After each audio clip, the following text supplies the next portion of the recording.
welcome in, ladies and gentlemen, to MBR, or as we like to call it around here, Nothing But Rants, the show where I find topics that I'm oddly passionate about and I pontificate upon them. These are not hot takes, but rather takes that I'm hot about. What's up? You really like that?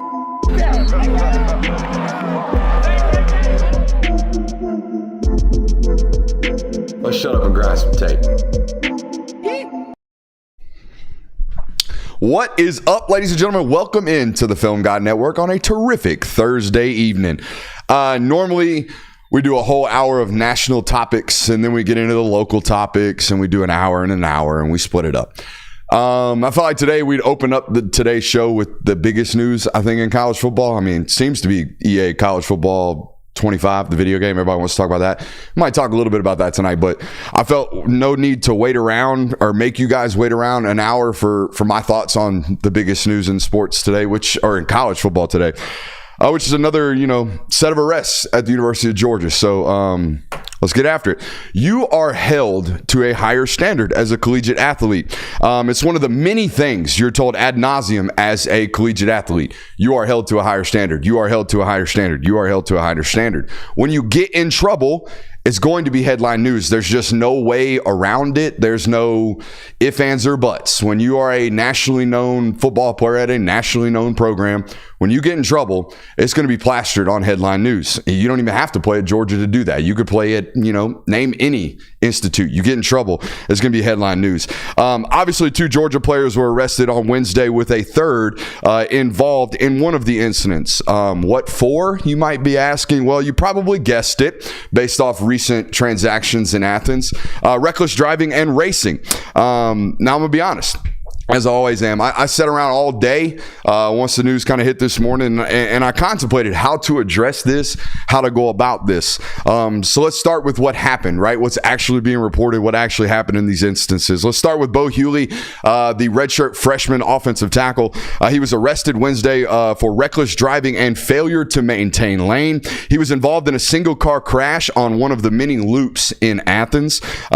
He was booked and bonded around 8 p.m. last night. This seems to be like I said, a single car accident. Sounds like Bo Hughley was driving way too fast, lost control of his car, got into a single car accident, was arrested for reckless driving and failure to maintain lane. As I just told you, bond was $26. That is a talking point on, social media. $26 must have been a BS charge. Well, come to find out, there were 7 individuals booked for reckless driving over the last 72 hours in Clark County, all of which were bonded out for anywhere from $10 to $16. It's just the standard rate of a bonding for reckless driving. So there's that. Either way, single car crash, only incident there for him, was booked, bonded. He will be presumably dealt with in terms of the punishment up there at the University of Georgia. Let's go on to the other ones. Smile Mondon was arrested, senior linebacker, was arrested for racing and reckless driving Wednesday night as well. Who is he racing? Might be the first question you're asked. Was it just a regular civilian? Was anybody up? Nope. It was a teammate, freshman DeMello Jones. Which might bring you to your next question. Why wasn't DeMello arrested? Why was Smile arrested? Well, according to police reports, these 2 individuals were very obviously in the midst of what seems to be a drag race on West Broad Street in a 45 miles an hour zone. They were pulled over, or Smile was pulled over rather, and clocked at 75 miles per hour. DeMello apparently saw the police officer and stopped prior to the intersection. Smile Mondon ran through, therefore the reckless driving, and both cited for racing. Smile was ran down by blue lights, apparently, according to reports. Like I said, DeMello was cited for racing and then released. So we have 2 players racing, another player speeding and reckless driving and wrecking his car. So, since the death of a player and a staffer, I want to read off to you some things that have happened at the University of Georgia. Sam Mpimba was speeding 88 in a 55. Marcus Rosemi-Jack Saint was cited 3 separate times, twice for reckless driving and cited for speeding at an excessive rate down in Florida as well. Cited twice in Florida and then once in Athens and was arrested in Athens. Denila Morissette not only got a DUI, but he also got cited for reckless driving in 2 different instances, one going 91 in a 55, The other one going 81 in a 81 in a 45. Everybody knows about the Trevor Etienne thing, the DUI and the reckless driving charges. Those were dropped yesterday, but nonetheless, he made the list. Marvin Jones Jr. Was cited for reckless driving at 93 in a 65. Actually, that might have just been a speeding ticket. I think he might have avoided the reckless driving charge there. Kristen Miller, 95 in a 65. There's the Zacoby White incident, which we're not even going to really count or talk about in this because we talked about it on the show. I thought the Zacoby White incident was a classic example of a young man just turning down a wrong road at 3 o'clock in the morning. And yeah, you're probably gonna get in some trouble there for that one. But it seemed kind of like a stupid reason. In fact, I think I criticized Athens Clarke County for that one when we actually talked about that one. So that's not even what we're talking about. Then there were the three today, right? The two players that were arrested and the third that was cited for racing. I count 11 serious, what I would deem serious driving violations. By the way, there's a half a dozen other what you guys would clarify just like basic speeding tickets. Like for example, I didn't include in those 11 serious, citations. I didn't include the fact that like Tyrion Ingham Dawkins was cited for speeding going 90 and a 70 on an interstate. Buddy, I've gone 90 on a 70 on an interstate. I think we all have in this chat today. I'm not here to talk about that one and the half dozen other ones that were like that of basic speeding or basic failure to maintain lane or basic traffic violations. The other ones are pretty excessive speeding or racing or, reckless driving or whatever it may be. They weren't just, hey, buddy was driving a little bit too fast today. No, I didn't even talk about the Nolan Smith one, which I thought was fugazi. Nolan Smith got arrested for driving 75 and a 55. It was a construction zone and he had an expired license. Like, buddy, you were probably driving a little too fast, but you probably thought it was a 60 or you probably thought it was a 65. Construction zone, nobody at work. Maybe you thought you were cool. That's not what we're talking about. We're talking about serious speeding violations. And look, I'm all for doing the, hey man, they're just young kids. Young kids make mistakes. Don't ruin lives for young mistakes. All that good shit. They're just kids. I'm all for that. I am.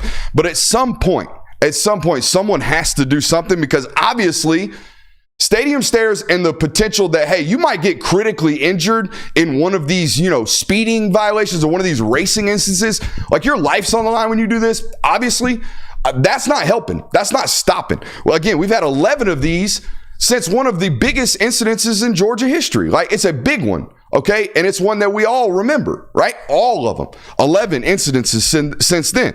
And I don't have the answer. I really don't. And it doesn't seem very many people do, but I think there are two options here for me as an analyst or for you as a viewer, or if you're a Georgia fan listening to this, I think there are two options for you. Right? There's one option, right? There's to believe that internal discipline is clearly not enough and Georgia needs to do better, right? To hold your own university and hold the school at a little bit of a higher standard. That's one option. Or two, right? You're under this assumption that, oh, this must be happening everywhere. Only Georgia players are getting caught. Or, this is the classic, the Athens Clarke County PD is a little bit after these guys, right? I don't see this everywhere else. There was the UNC incident that was very, very, singular, right? Football players driving way too fast. A student died in the incident. It's been reported nationally. Obviously, the Ollie Gordon story. We've been talking about that one lately. But guys, we sit here and run through college football news every single day, searching for topics to bring to you that are newsworthy. I don't see this problem everywhere else. And I know that speeding is a problem. I do. I live here in Atlanta, right? We live north of Atlanta. I'm on the interstates here in Atlanta all the time. I see fast cars everywhere. Everyone's driving fast. I know this. However, this is an abundance of an issue since a major issue happened. And I think that alone is all that's worth talking about. We don't have to get into the, hey, whether or not, splitting hairs, whether or not they should be arrested or whether or not they should be kicked off the team, whether or not should ruin a young man's life for one decision or what. We don't even have to get into that. What I want to talk about and what I'm going to talk about is the fact that we've had 11 of these incidences since a major loss of life. Okay. And whatever messaging, whatever tone is going on up in the building about speeding is clearly not being listened to or is clearly not being taken to. Okay. So that alone, issue alone. And guys, I know young kids drive fast. I know this.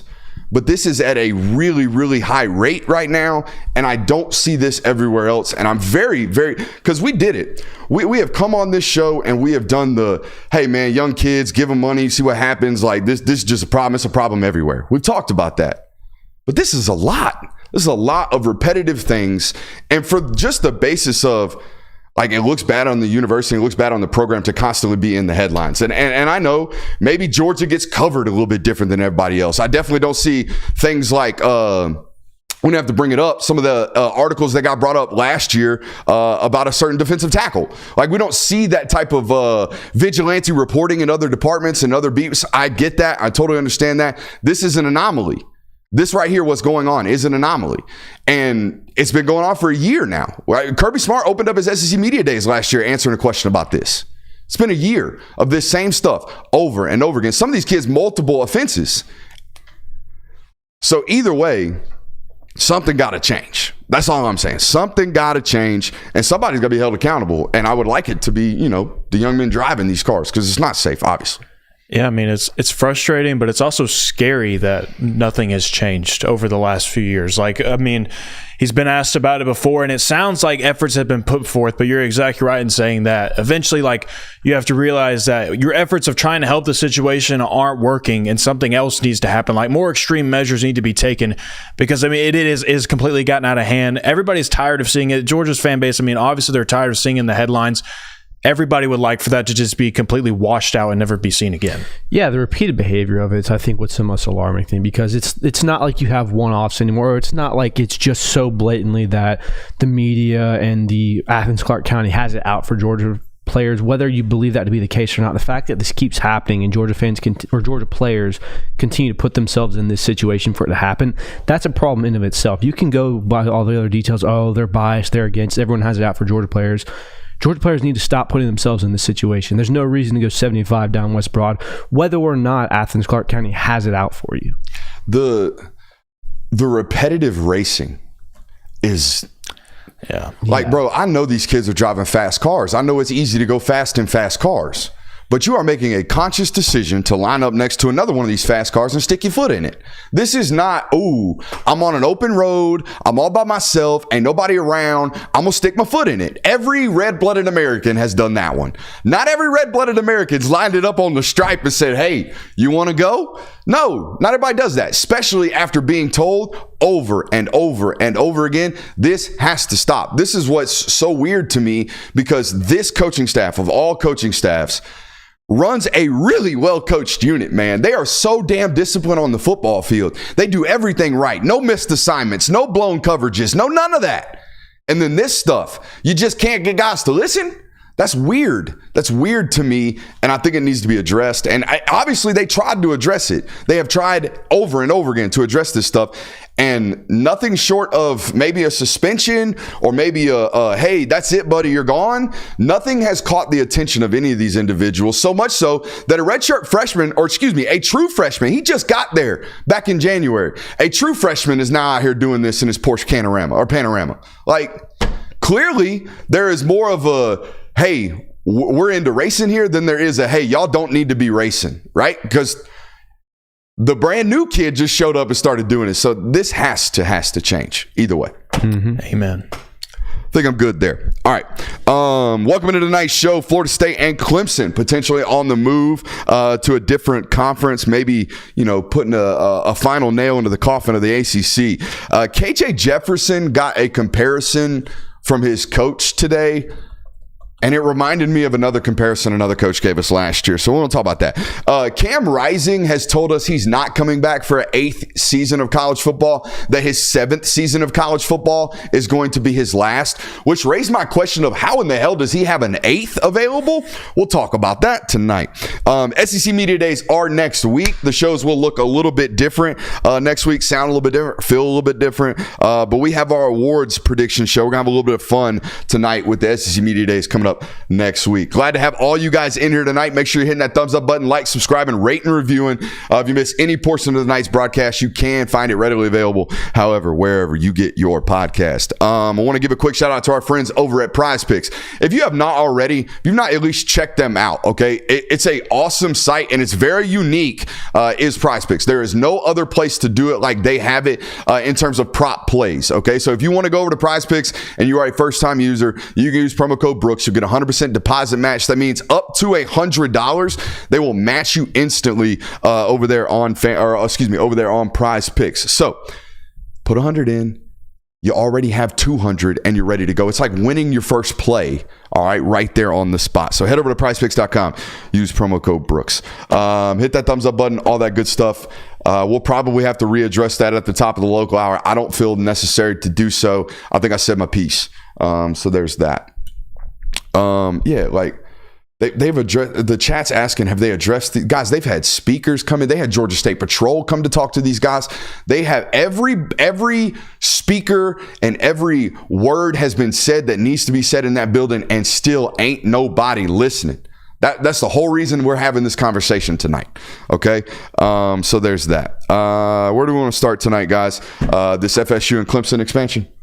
Yeah, I think that's probably the biggest news outside of college or inside the college football, outside of what we just talked about. So, all right. So Florida State and Clemson reportedly in discussions to get out of the ACC and go to the Big 12. It's been very, very pretty well documented that not only does Clemson and Florida State want out of the ACC, so much so that Florida State's actually gotten into bed with a private equity firm to influx their athletic department with cash so they can buy themselves out of these TV rights deals that they're stuck into, I believe, until 2031 with the ACC. You're looking at me like you didn't know, so I don't know why I looked at you. Either way, it's been well documented. Florida State, Clemson wants to get up out of there.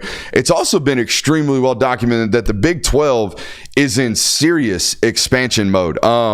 They are in talks to sell the naming rights of their league for, I think, $800 million is what I saw on that number. They also are in talks with private equity firms to influx their conference with more cash. Why would you need all of this cash unless you were going out to buy an asset or multiple? It's no secret. The plan's right there in front of you. ACC teams like Clemson and Florida State are reaching out to private equity firms. Florida State's already done it. They're influxing themselves with cash. The Big 12's influxing themselves with cash. There ain't a whole lot of teams to be out here buying. Those are the two to do it, okay? It's been very, very well known. And why not buy Florida State and Clemson if you're the Big 12? You immediately become nationally relevant. You immediately become a national recruiting presence in your conference that isn't there. You don't have that at all. And I know winning is all that really matters, but getting good players onto your roster ultimately kind of helps you win. I can't even remember. Is Oklahoma the last Big 12 national champion? And that was in the early 2000s before the college football playoff. Like, it has been a very long time since the Big 12 has pumped a national title winner out. And this is probably a part of the reason why. Okay. They are right now, I think, unquestionably the fourth best conference in college football. If they were to absorb Florida State and Clemson, they immediately become the third. And not only that, they basically wipe ACC football off the face of the planet. Like, I know North Carolina's good. I know Miami's Miami, and everybody remembers Miami from the 2000s, but Miami ain't that. Miami hadn't been that in 15 years. So Miami ain't that right now. Neither is, obviously, North Carolina football is not. I mean, yeah, they got basketball schools left over there, but from a football standpoint, a football footprint, if Clemson and Florida State leave the SEC, like, Stanford's the most historic program left in that conference, and they've only been there 18 months. Like, it's not that anymore, and they're certainly going to be reeling if this ultimately happens. It's also worth noting the Big 12 commissioner, I forget his name, but he has made it very, very clear he is in nothing more than a little bit of aggressive expansion, to quote the Joker, right? Like, he is out here ready to kill some folks. And it ain't like he's got roster limits, okay? He ain't throwing down a broken pool stick and making two fight for one. He's giving both pool sticks to Clemson and Florida State. And I am under the impression that this probably ends up happening based off how willing and how adamant Clemson and Florida State have been about their distaste for the ACC TV contract. It makes sense for the Big 12. I don't know that this really makes sense for Clemson and Florida State, in my opinion. Like, what's the benefit of going from the ACC to the Big 12 other than like, yeah, you have some harsh feelings against their conference and you voiced your opinions about them and you made it very clear that you do not see a future with the ACC. But I mean, what is the overall benefit of you switching these conferences? Because odds are you're going to go from the ACC to the Big 12, and then who knows when, you're probably going to end up joining the SEC or the Big 10 later on down the road anyways. I think it's definitely a short-term I mean, there's dollar signs for sure, and I think last year's exclusion for Florida State really just because, I mean, overall, it made it clear that the committee looked at the ACC as a weaker conference. That made it kind of the final straw, I think, where the Florida State just overall lost respect for the ACC. So I kind of get the idea as to why you would want to go to the Big 12. I don't think it's going to change things necessarily for Florida State and Clemson. It's also all about TV rights deal. That ACC deal with ESPN is locked in until 2030. The Big 12 deal gets renewed in 2025. It's going from $220 million annually split amongst the member schools to $380, and that's without Florida State and Clemson potentially in this. You would imagine that gets kind of redone if they were to add these two schools. So you don't have to search far for reasonings. The reasonings in college football are simple. It's money. How can I get more of it? And this is the answer. Leaving out of the ACC gets you there. I want to say the ACC TV split per team is only like $28 million annually. The Big Ten scheduled release is supposed to be like 90. Ooh. So, yeah, if you're Clemson and if you're Florida State and you deem yourself national title contenders, or at least your head coaches and your programs kind of deserve that or warrant that, then, yeah, a $60 million, $70 million a year delta is going to make you want to get the hell out of there. Mm-hmm. I think that's probably the best move for college football because I honestly, I don't want Clemson and Florida State in the SEC or the Big Ten.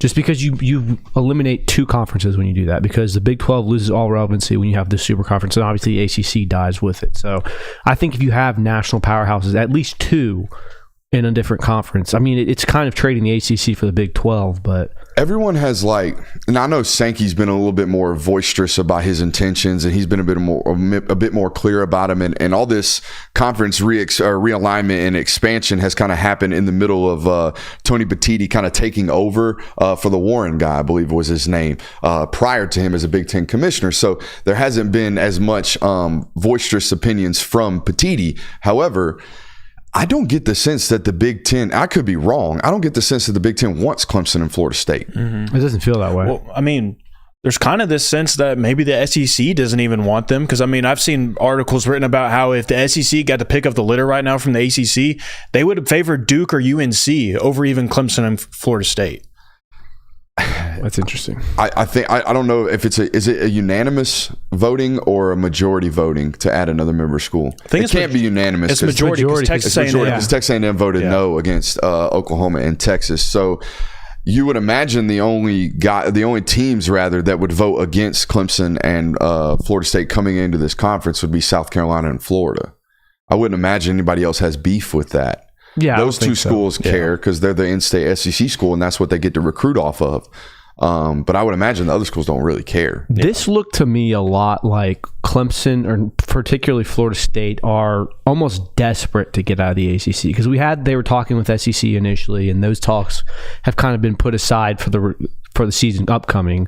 Now all of a sudden they're talking with the Big 12 and they're in preliminary talks for that. So it's like it seems that Florida State has made very clear they are urgently trying to get out of the ACC as fast as possible, no matter if that's the Big 10, the SEC, or the Big 12. I think the good news about all this kind of like the U.S. government got involved today and actually put a stipulation out. Like that's the first time ever in NCAA history that the government's like, yeah, we'll help you out with some regulations. Why? Because they're finally out of their antitrust violations. I don't know.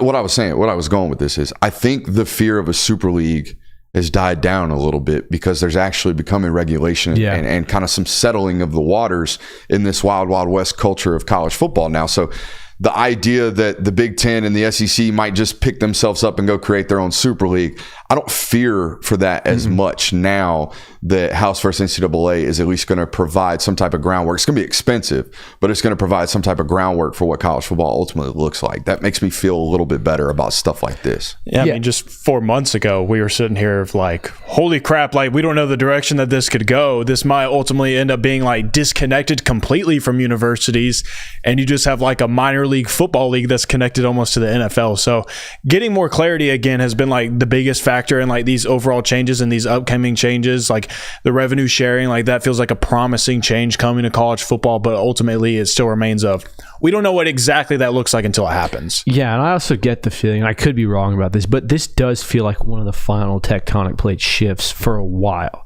Like when Clemson and Florida State land somewhere, I don't think there's going to be huge conference realignment, at least for the next 3 years. I hope someone forces the hand of Notre Dame. I'm so over it. Really? I'm so over it. It doesn't bother me that much. It doesn't? Not really. It bothers me. It bothers me because eventually with the expansions of these conferences and the additional non-conference games, I mean, Notre Dame's schedule historically is good enough for me not to worry about it. It is, but I highly doubt they're going to get out-of-conference games as strong as they used to. You're going to see them playing a bunch of mid-major teams with a couple of Power 4 opponents in there every week, every so often. Army and Navy, thank you for that. And then who?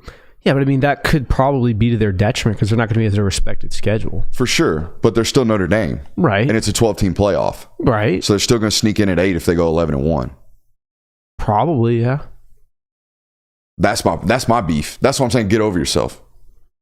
Sure. Because a lot of these teams have to play, 6 or 7 legitimate games every year. She was almost 9. We're looking to move into 9 now. Yeah, but I'm, No, I get what you're saying. You know what I'm saying? It's also just dumb. The bottom end of the conference. It's also just, I mean, it's a continued point about Notre Dame, but the fact that you're in a conference for everything but football, like, yeah, I'm with you. Grow up, get over yourself. I just don't join. I just don't think they benefit from it as much as people say from them not being in a conference. I think it almost is to their detriment at some point. But they've never been held on the detriment side of this. They've always gotten the freedom of their Notre Dame, and they get in, and then they get throttled. Well, I mean, they've only made 2 playoffs, and one of them, one of the playoffs, they were an ACC team. They played. But have they ever been snubbed? Is what I'm saying. If what Florida State did last year happened with Notre Dame, they're in. You can't tell me otherwise. Probably. Yep. 100% agree. That's what I'm talking about. I don't think that's fair, Right. Look at this guy caring about fairness. Yeah, a little aggressive expansion from the Big 12. We'll see what happens to Notre Dame eventually. I love player comps. Actually, I hate player comps. I hate doing them.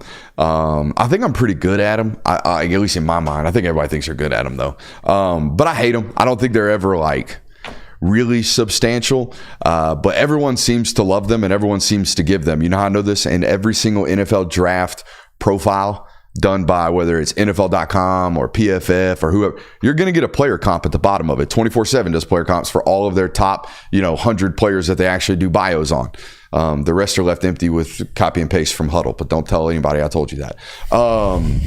So that's what's going on. And I do. I kind of like player comps. I kind of don't.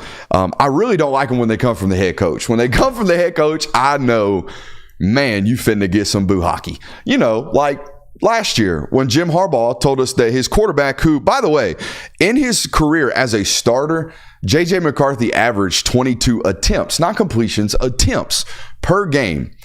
He's so damn good in them 22 attempts that his head coach last year not only compared him to Patrick Mahomes, not only compared him to Josh Allen, but threw Tom Brady in there just for shiggles. You know what I mean? That was the player comp we got last year during the offseason, during media day times. This year, I'm not going to say this one's as egregious, but it's pretty tough. Apparently, Gus Malzahn kind of haphazardly compared KJ Jefferson to Cam Newton today.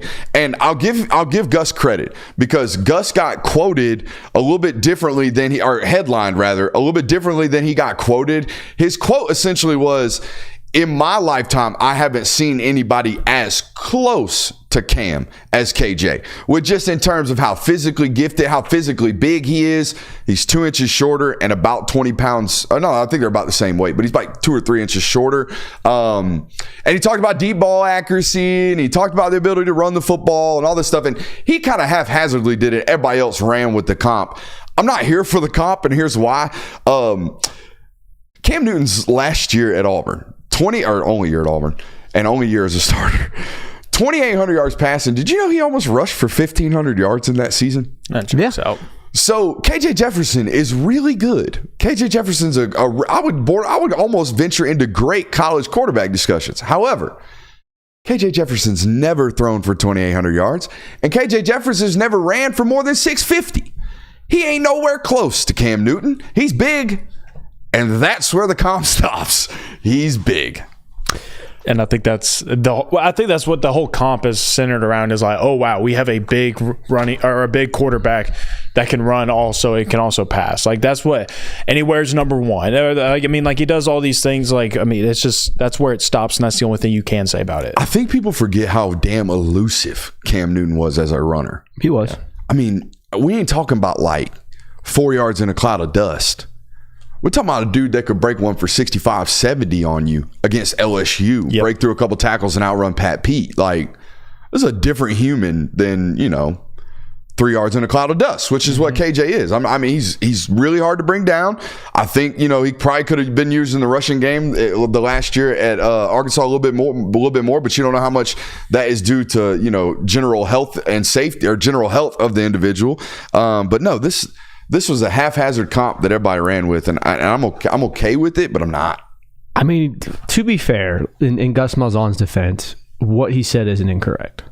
No. Because the direct quote is, he's the closest thing to Cam Newton that I've had, as alluding to his coaching career. Correct. Now you go Cam Newton, then it's Jared Stidham, Bo Nix, Sean White, Nick Marshall, and of course KJ Jefferson, of course, is going to be the closest out of all of them. So I'm fine with it. Now, of course, people are going to run with it and say, oh, he's calling KJ Jefferson the next Cam Newton. That's not what he did. He said physically he's the closest thing he's had. So good comp in here. KJ is more Tebow-ish to me.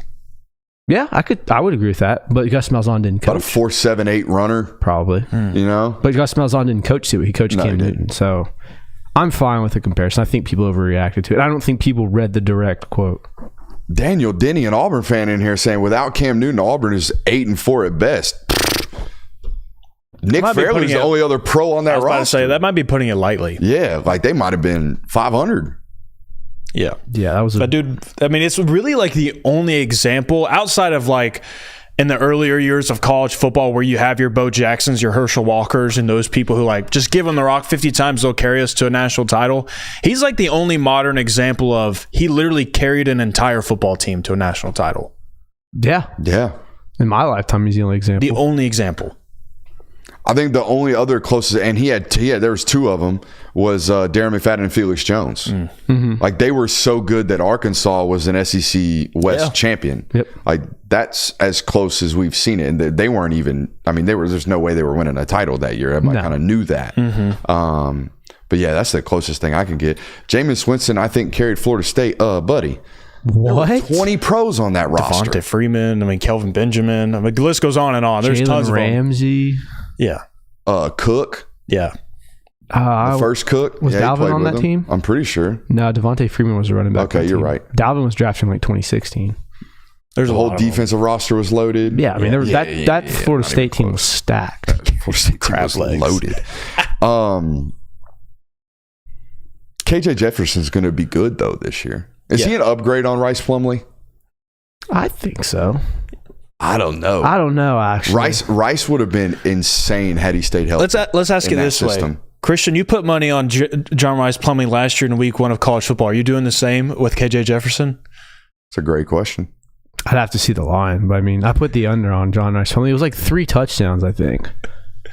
3.5. And he almost did it, right? No, he did. He got 4. Fourth quarter cover? Yeah. Probably. Yeah, love those. Yeah. He's going to be good, but he's going to be like classic KJ Jefferson, 2,600, 2,700 yards passing, 500, 600 yards rushing. Is KJ Jefferson kind of like one of these prospects though, where like, I don't want to say it doesn't matter how good he is, because obviously, like, you put up enough numbers, like, you're going to get enough attention. But it's like he could have a great season this year, and I feel like his NFL draft stock is not moving.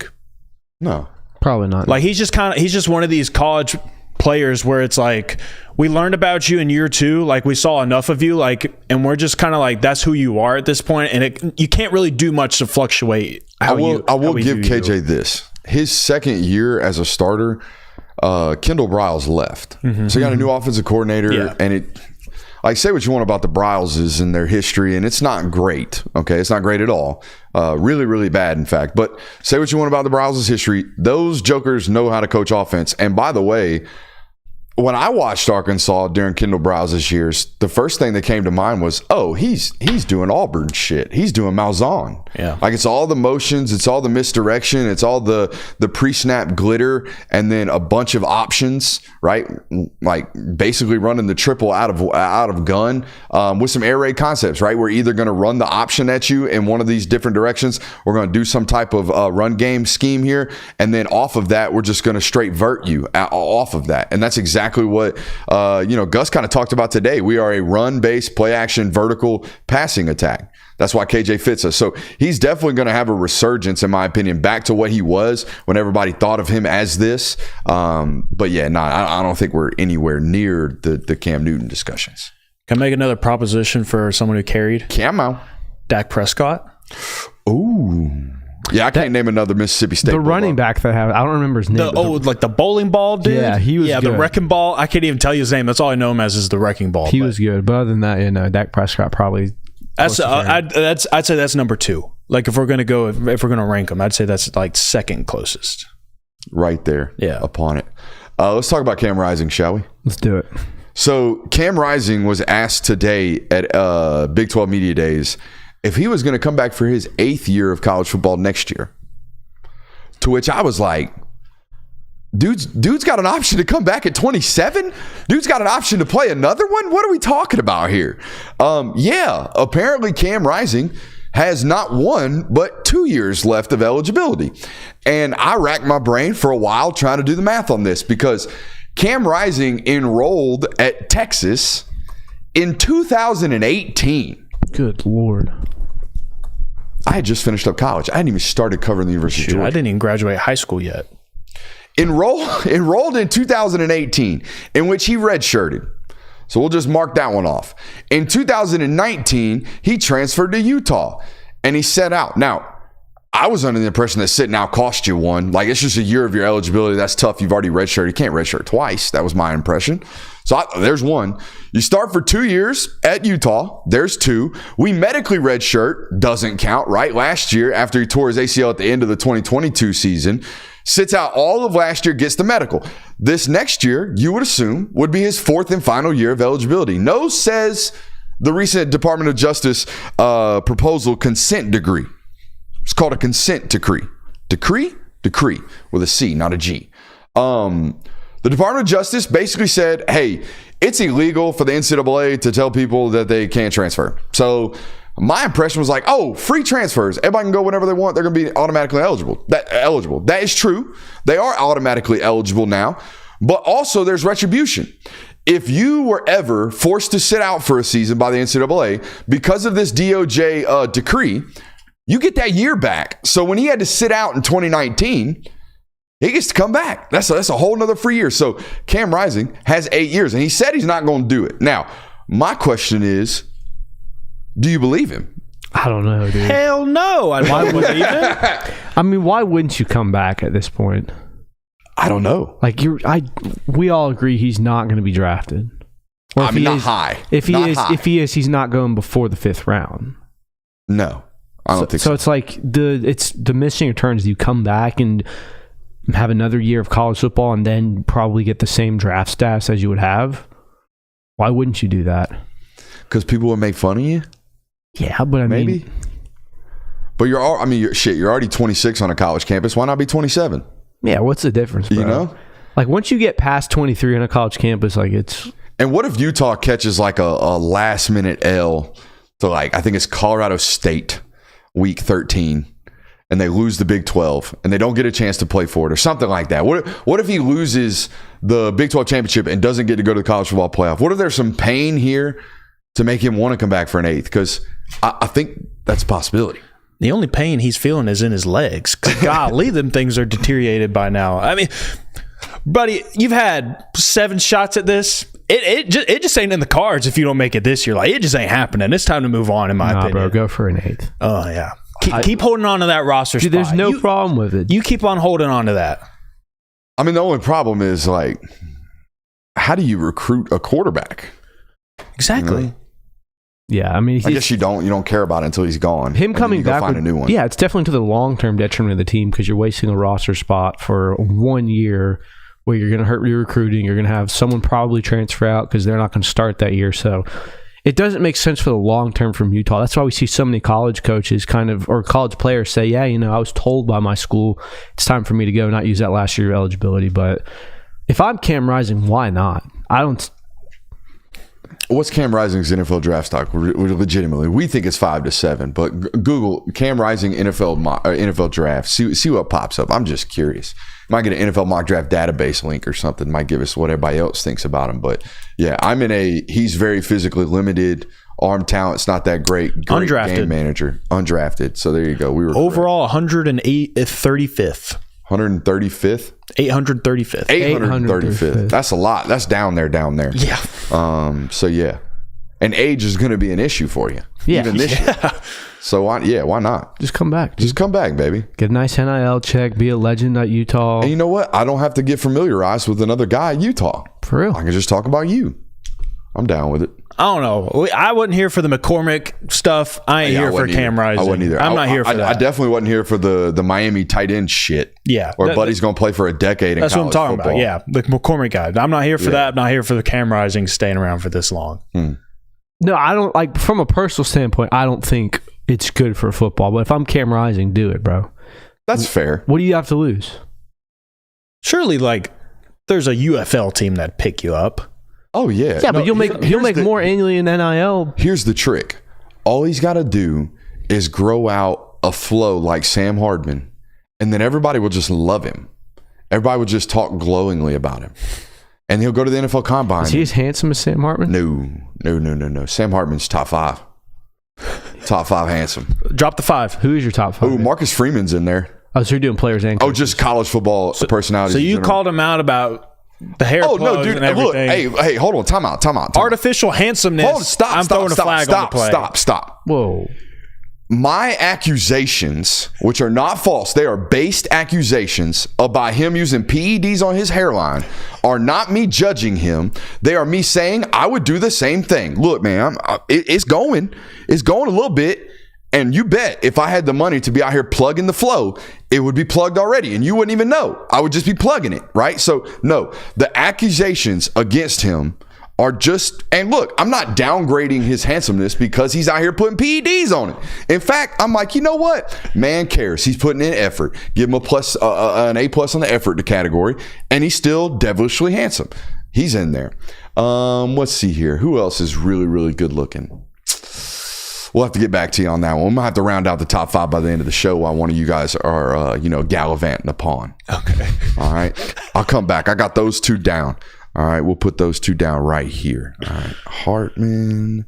Ooh, both Notre Dame guys. I was watching a lot of Notre Dame football last year, doing a little Is that why research. You're watching it? Yeah. I mean, that's the only other reason why. They're going to put 10 men on the field in the fourth quarter game against Ohio State to lose it. No point in watching otherwise. Let's talk about the SEC Media Days. Okay. And let's have fun with this one, okay?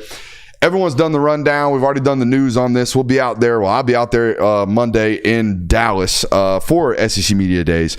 Gonna be looking sharp, too. I don't know why, but for some reason at SEC Media Days last year, felt considerably underdressed, gentlemen. It's a show up and put it on type of event, apparently, for a lot of media personalities. At least the ones that stay in front of a camera. Those who do not, a lot of khakis and golf polos. It ain't going to be that for your boy this week. So we're going to be fitted, suited and booted, if you will. SEC Media Days, we got categories: best speech, worst speech, best moment, best fit / accessory. I think it's a shout to Jalen Daniels from last year at Kansas. I think that's why this got put into the mix. And then, of course, the most important category: who will I be announcing my commitment to this year during SEC Media Days? Last 2 years, Shane Beamer, not a great track record for being bought over during an SEC Media Day speech. So hopefully we do a little bit better this year. That was tough, man. That's a tough L. That's the biggest L I've taken mentally. From a I was lied. Mentally. I was lied to. It hurt me. It hurt my soul. Keeps you up at night. I was bamboozled. I was led astray. I was hoodwinked by the shoeless boy wonder out there with Shane Beamer. Hopefully this year I don't get bamboozled. I don't even think it was the fact that they went. What was their record at the end of the year? 5-7. Yeah, they were. Yeah. 5-7. I don't even think the fact it was the embarrassing nature of the 5-7. It was the kicking the bitches. Yeah. It was the crying in post games. It was the excuse making. It was the blaming of players. My guys got to be better. It was all of that stuff and combined. We have a super sub I want to talk about before we get into these categories. Bruce Taylor drops a $30 super sub. Says, "We love what y'all do around here. I can barely stand the wait until August 31st. Let's freaking go, Dogs." Shout out to Bruce Taylor. Shout out to all you guys who have found us. We were talking about this today before the show. We have been a very slow build and a slow climb. It has not been gasoline on the fire. In fact, it's been just toss another log on every day via hard work. That's the method of the madness here. You have noticed we don't jump at massive TV companies coming in here. We don't jump at the national business or national companies that are involved in college football. We don't jump at those offers, despite the fact that we may or may not have yielded them in years past. We have done it and done it slowly. But one thing that I think is very unique, and maybe it's not unique to us. Maybe this is just the nature of good content, and it's how you build good content, how you build a massive following. I feel like we're sticky. I feel like the people that find us, that give us a shot, and that's why I'm asking over and over again for y'all to just like, subscribe, and feed those numbers, because it puts us on new people's pages and it puts us on new people's algorithms. And I do believe that when people find us, they stick with us. They really like what we do, and we find kind of lifelong listeners in that form and facet. But it has to happen organically for us. There's no machine to do it for us. So you guys are the machine, honestly. Y'all, the spreading of the word from you guys is the only way we really honestly grow. It looks like we have another super chat in here from John Stafford saying he's going to top the 30. Somebody needs to top the 49. We have 10 gifted network memberships here on YouTube as well from Kim from Cummings. So a lot of people are out here accepting those already. We appreciate all of the super chats and all of the donations here today. Appreciate you guys, man, for real. It's been quite a growth period for us. We started doing this as a threesome last July. Yeah. And then came into the studio in August. Yep. And it's been that ever since. And I would love to talk to the people who just found the three of us and have them go back to watch just the one of me, because like when I was doing it by myself, I don't know if it felt different, but it was definitely different. Yeah. I don't know if it felt different for the audience member. And I know one thing that happened when we first made the transition to have all three of us together was that we did have some viewers that were like, "Hey, I don't know about the two new guys, man. dweebs. I don't know about the dweebs. Why are they on the desk? Why are they here?" I think you guys have done more than enough over the last 11 months to earn the right to be in those chairs. And you did it before you got here, and people didn't know that. So, thank you to you guys sitting here as well. Thanks, man. And thanks to the audience, as always. All right, SEC Media Days, best speech, worst speech, best moment, best fit / accessory, and who am I going to commit to after this year's SEC Media Days? Who wants to go first? I think. By the way, these are predictions. Yeah, I think obviously. we can all agree that Kirby Smart's probably going to have one of the best speeches there. I mean, him and Nick Saban have always been 1A and 1B for the way they can deliver a message or get it across, especially in a speech form. So I think that with Nick Saban retiring, obviously Kirby Smart's the leader of that. He's odds-on favorite, in my opinion, to have one of the best speeches of the day or the week. Do I we all disagree. go? Oh, you disagree. I disagree. I mean, I'm all here for Kirby Smart speaking. I love a good motto. I love hearing what the theme of the season is. He always kills it every single year. And so I always look forward to hearing that and also hearing from other coaches who do that type of style. But this year, I think the best speech is going to be Hugh Freeze because I think it's going to be unique. And I think it's also going to, I think in the middle of that speech is going to get asked about the expectations of the season. And he's going to, again, have to tell them that I don't expect much from my team this year. And please listen to me because I don't want to answer this again, and that's going to create a great moment. Now, look, I loved Keldrick Falk coming out of high school, but Keldrick Falk is the only sophomore, I believe, at SEC Media Days, and I think that's Hugh Freeze's way of saying, hey, guys, we're young. Okay, so stop picking us to beat Alabama in the standings this year, please. You'll save my job. I'll save my job, but you'll keep me from getting shit. Yeah, that's a little bit nuts. The anticipation for that football team this year, and you know, Hugh was there last year, and I don't recall leaving thinking, "Damn, Hugh won me today." Right. So maybe he comes vanilla. out with it. But I think also too, like first year back in the SEC, I probably don't want to bring a whole lot of attention onto myself because again, first year back. I mean, it's some things happened in the past, so like maybe this year comes out of his shell a little bit. We get to hear a bit more authentic speech from him. My vote was Kirby as well. I probably would have voted Saban had he been there. I seek out those two guys to listen to them talk constantly. Yeah. And I think television viewers are going to do the same thing now that Saban's an analyst on television constantly. He's going to be on the SEC network. He's going to be out there talking and responding to some of the news during the week. So that'll be fun. I really am looking forward to his career as a television analyst because I just think he provides originality and just, you know, insight that no one else obviously has. Knowledge. True, yeah. I think Tom Brady's going to be great too for the same reasons. And they're individuals that care about everything that they do and put 100% of themselves into it. So that'll be interesting. But I voted Kirby as well.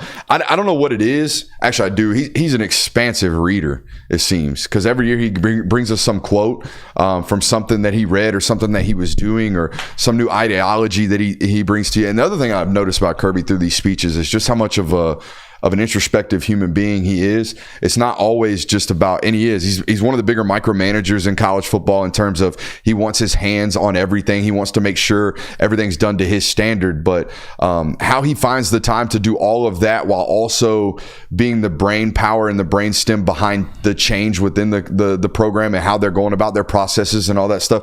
I love hearing about that, and I love listening to his mind during these types of events. So Kirby was my vote as well. Worst speech. Who do you got?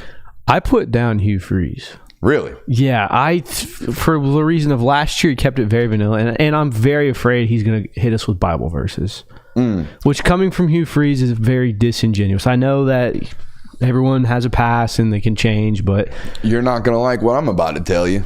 Uh-oh. Hugh uses that on the trail, by the way. Yeah, and I'm sure. He not opens with, but when that topic of discussion is brought up, hey, Hugh, what about your past?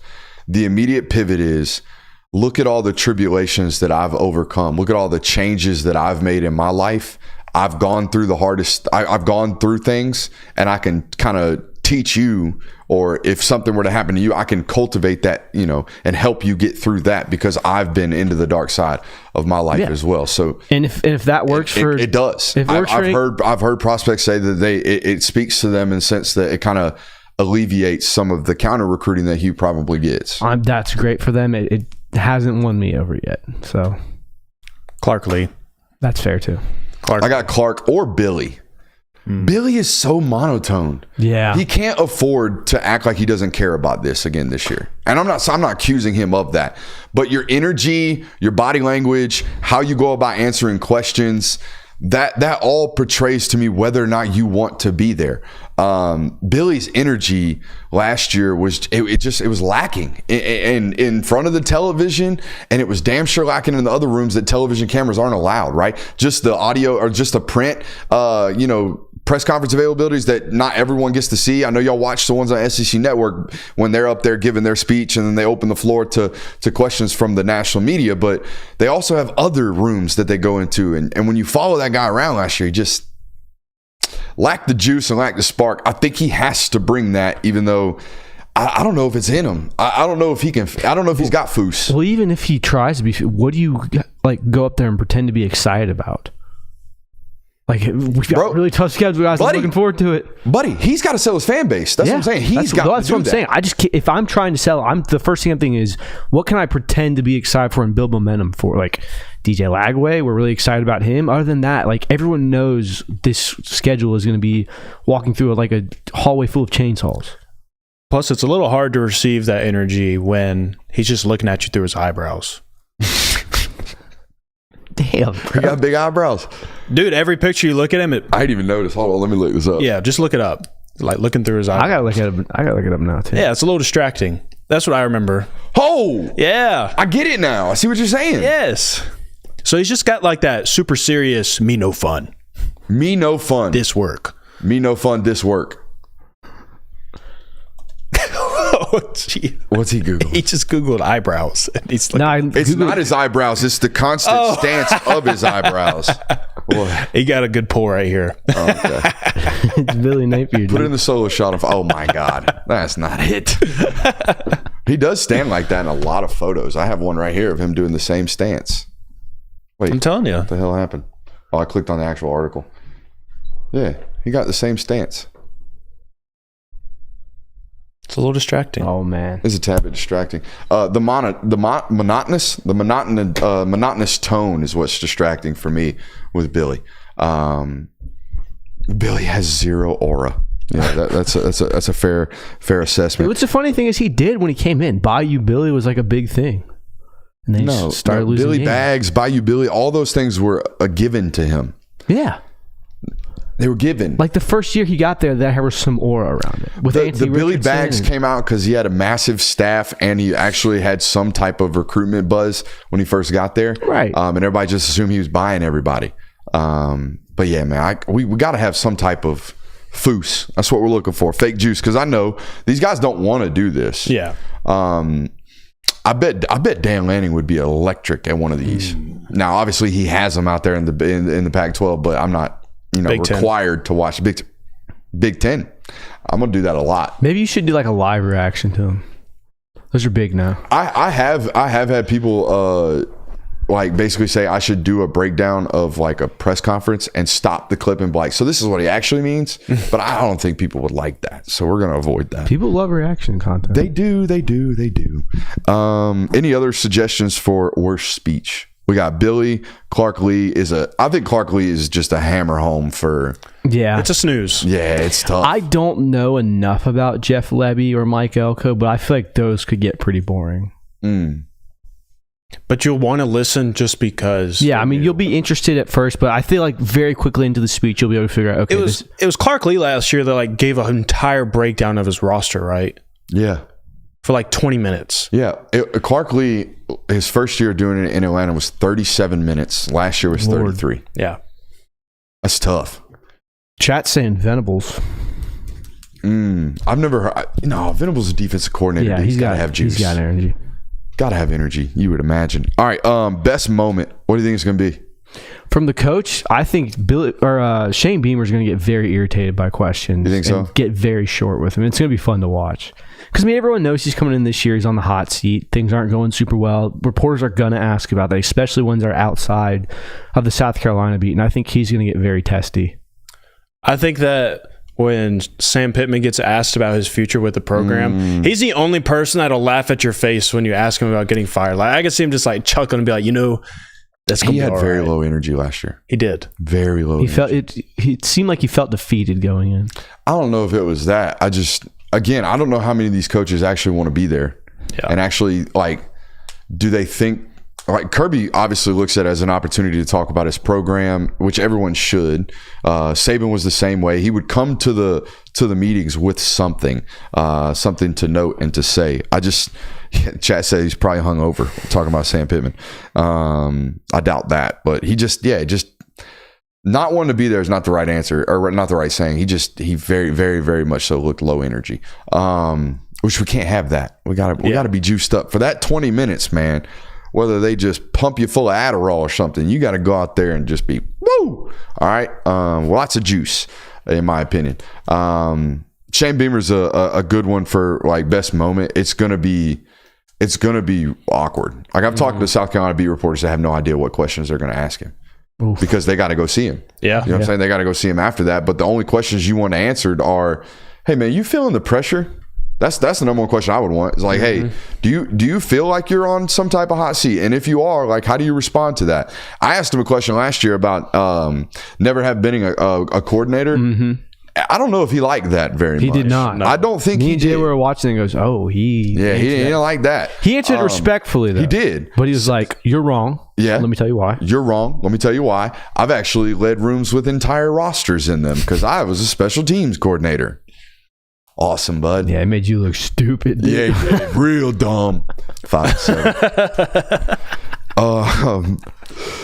I got the repetitive question as the best moment. This might be the worst moment for people at home, but there's always one reporter.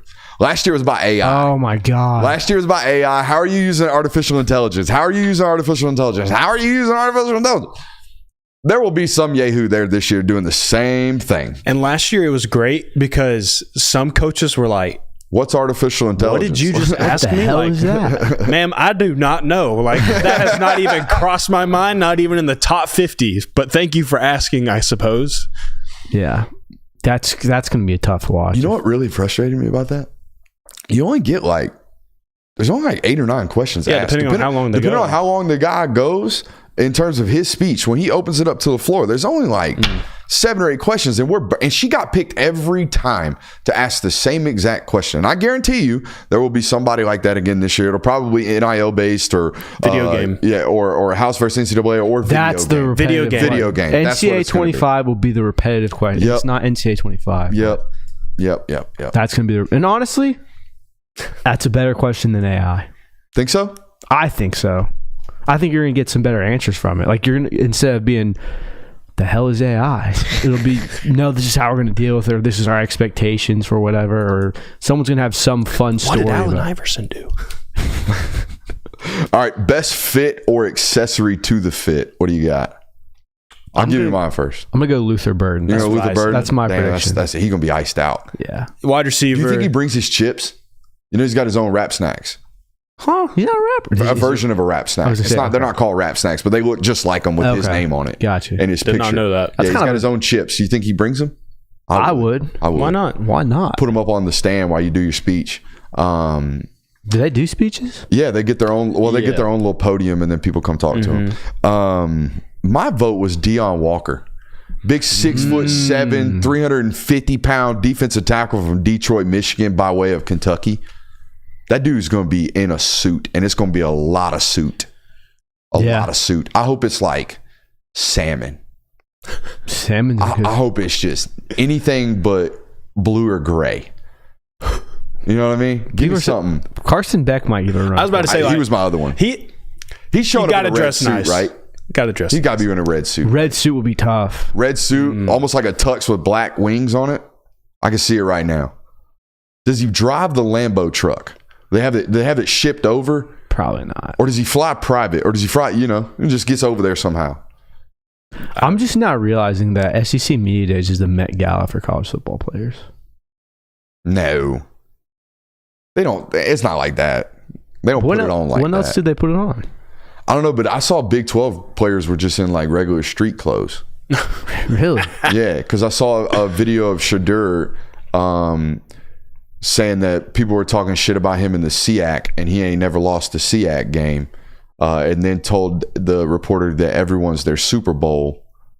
Saw that one. Uh-oh. And he was in street clothes, I'm pretty sure. Oh, no. So, yeah, there's that. A little bit different standards for player dress out there in the SEC. You'll see everybody in suits. All right, most important question of the night. Who am I committing to this week? I'm going LSU. You think I'm gonna double down on Brian Kelly, Kelly was close to winning you over last year. He almost had me. He was the only coach I pulled off to the side and was like, "Hey, bro, good job, man. You're doing good. Big fan of what you're doing. You're doing well. Good job." I'm going Brian Kelly. I think Brian Kelly. I believe I said Hugh Freeze last time we talked about this. I think I'm going to stick with it. Sneaky underdog pick. Do you have a top 5 right now? I have 3 candidates. Ooh, who we got? They're all newbies. Really? Mm-hmm. I think one of Kalen DeBoer, Jeff Lebby, or it's dark horse is Mike Elko. I got low energy vibes on Elko. I got this ain't nothing. I'm not worried about this. DeBoer's a good pick. Let me play football. Or Eli Drink. No, Drink might get me. You're gonna jump into his arms. If he's regular Drink, last year he was boring Drink. I want spiked Drink. As soon as you said That's the wrong word. I meant a drink with alcohol in it. That's all I meant. Not spike the punch. Yeah, spike the punch. You know what I mean. I want edgy drink.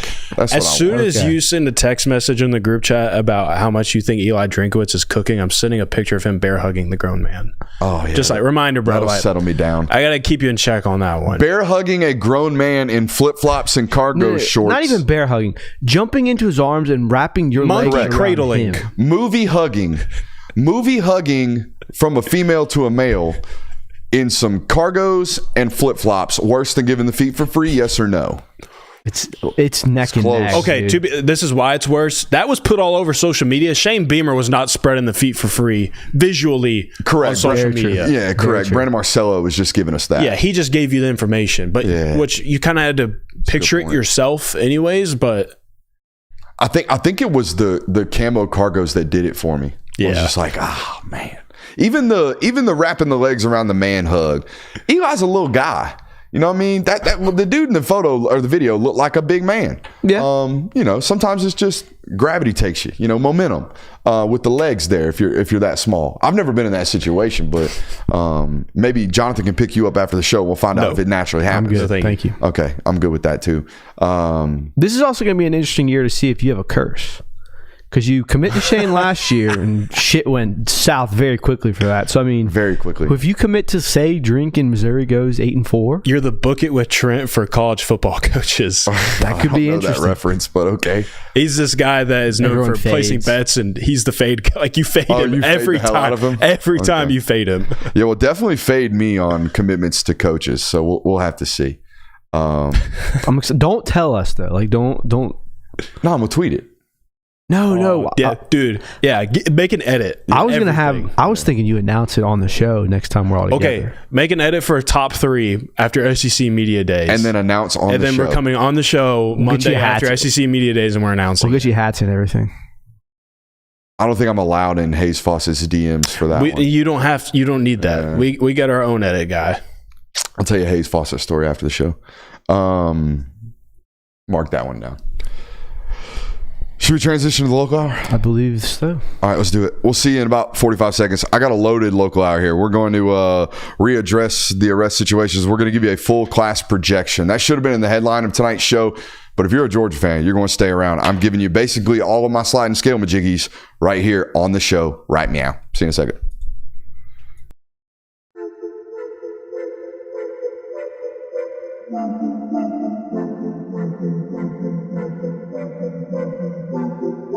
Welcome into Talk the Dog, the show where we find a bone to pick and a take to give. These are not hot takes. These is dog takes. Can I talk that dog?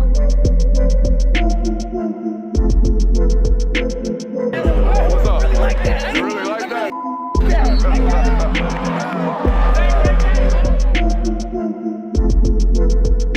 Let's shut up and grind some tape.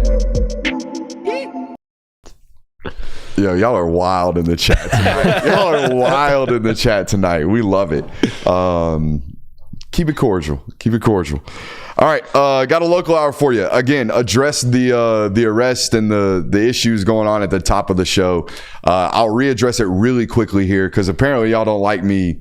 Was I player bashing? Is that what one of the comments said? Someone took it as. Okay, apparently you don't like that. So I don't think that's what I was doing. In fact, I think I was calling into question some of the leaderships and some of the reaction to the leadership telling you, hey, don't do this anymore, and them continuing to do it, which was my whole entire point. Since, a really, really tragic event in January of 2022, 2023? It was 2023. 2023. Since that moment, they've had 11 serious like traffic violations, and whether it be reckless driving, speeding 30, 35 miles an hour over the speed limit, 95 and 55s, they've had major. Obviously, guys aren't done speeding, and not only are they not done speeding, that tragic incident happened when it seemed two cars were racing. There's still racing going on at the University of Georgia, and all I asked was, hey, if telling these kids over and over again, y'all don't need to be doing this, if bringing Georgia State Patrol in and having them speak to these athletes about not doing this, if, whatever they're trying to do in-house obviously ain't working.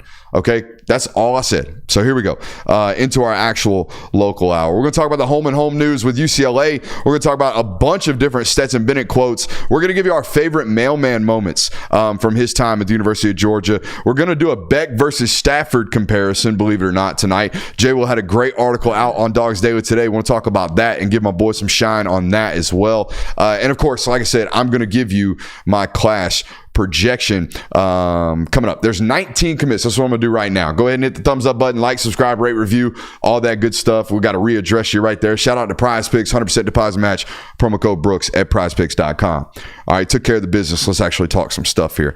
19 commits currently for the University of Georgia. However, if you've been paying attention, I think that commitment list at some point is going to drop down to 18 with inevitably the loss of Jaden Perlotti up in this commitment class. So there is that.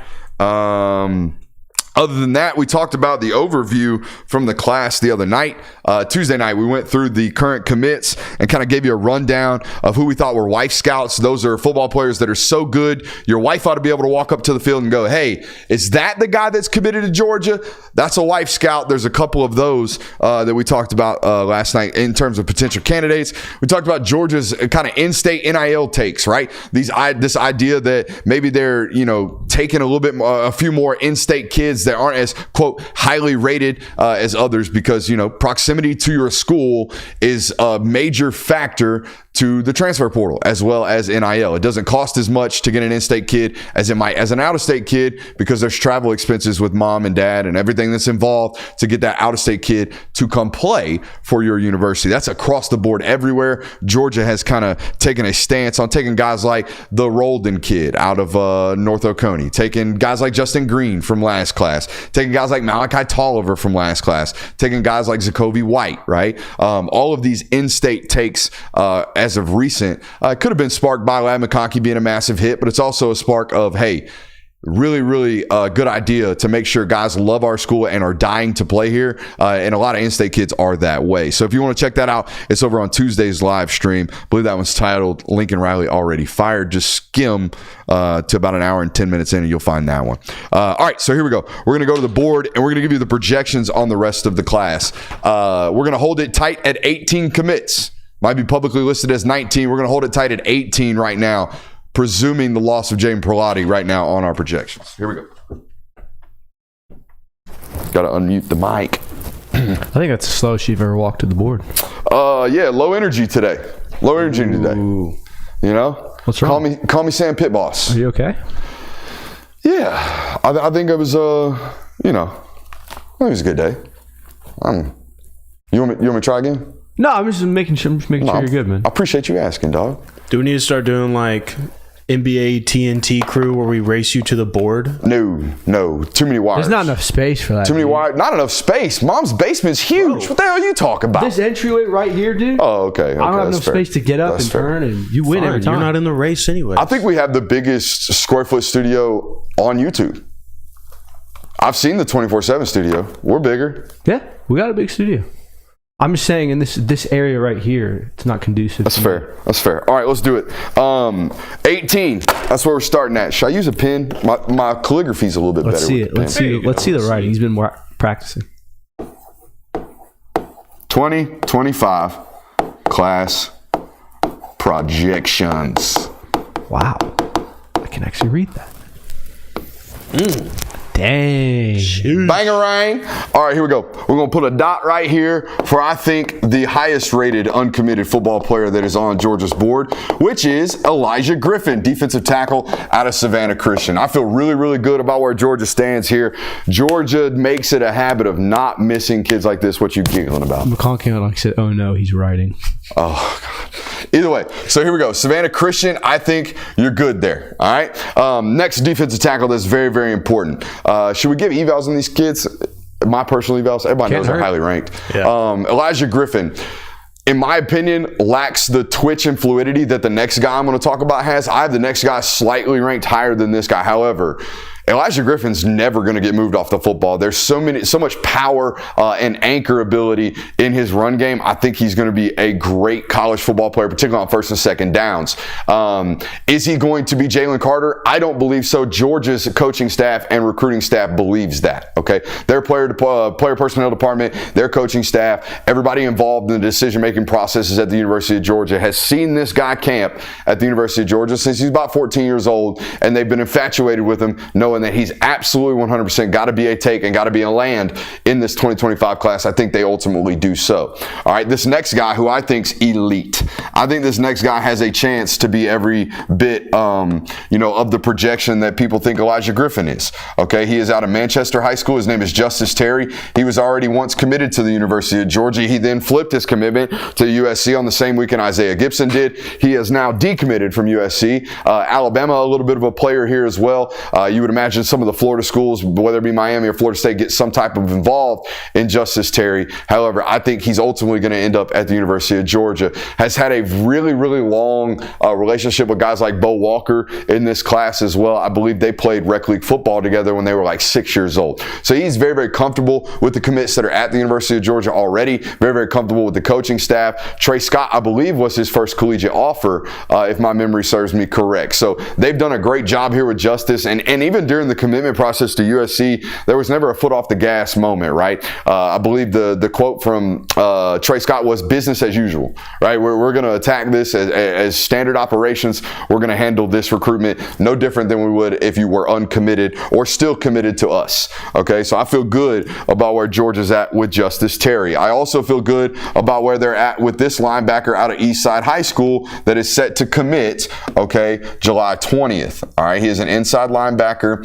I don't know why I'm putting schools, but I'm just going to do it to give these schools credit, and I wanted to show all my nice fancy handwriting out. It's getting progressively worse as this segment continues. You started strong. I know. I started strong. I'm fading. I'm a little bit of a front runner in that department. However, Christian Gass, about 6'2 3/4. If you told me 6'3", I wouldn't be surprised. He looks the part. He looks like a Georgia linebacker, okay? And that's very, very, it's almost a required,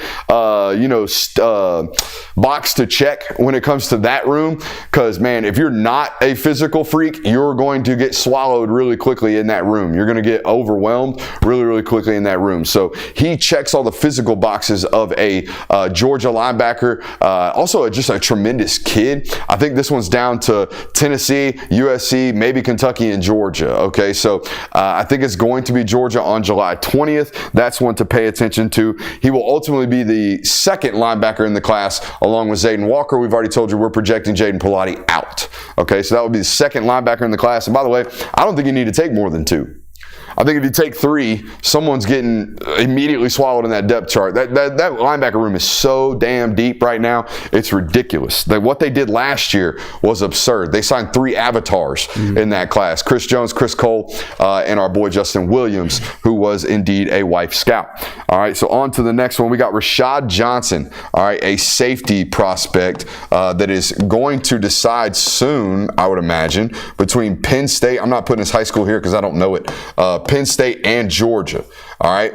Now, Penn State just lost out on a football player that committed to South Carolina. I believe he was a wide receiver. So Lex Cyrus. Yeah, the Cyrus kid. Lex Cyrus. He plays wide receiver, right? Yes. So I don't think this is going to impact, whether or not they have room at safety or whether or not they have a bigger need. However, I would imagine their NIL budget just got slightly impacted by a guy that they thought they might be able to land. So that might impact other recruitments. I don't believe it's going to.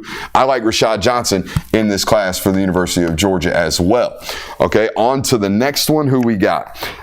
We got a couple of offensive linemen in a row. Shout out to Stacy Searles. Got Juan Gaston out of Westlake High School. A massive, massive prospect, not just in terms of physical stature, but also just in terms of need for Georgia. They got to have this kid. I think I said on air the other night, Juan Gaston is the closest thing to an Amarius Mims. Somebody hit me back with Daniel Calhoun. I don't know if y'all recall. inaccurately, because he's balling right now at Georgia. I faded on Daniel towards the end of his high school career. I didn't say I'm fading him. I meant like I kind of fell less in love with him as his high school career progressed. I felt like he got, not a little, I felt like he got overweight. Okay. I felt like it just the tape got worse. The in-person evaluations got a little bit worse. Little did I know that as soon as he got to Georgia, he was just going to flip a switch and become a freak again. So he's becoming a freak again, and he's going to be great at the University of Georgia at some point. I feel that way about Juan Gaston. I feel like he's going to be a Georgia Bulldog. I feel like when in-state offensive linemen like this exist, Georgia's not missing these. They have a more propensity to lose in-state 5-star quarterbacks than they ever will 5-star tackles. I think history will show that. Have they missed a 5-star tackle? Not for them, no. I mean, some people rank Josh Petty a 5-star tackle. He's not even a take at Georgia right now, so there's that.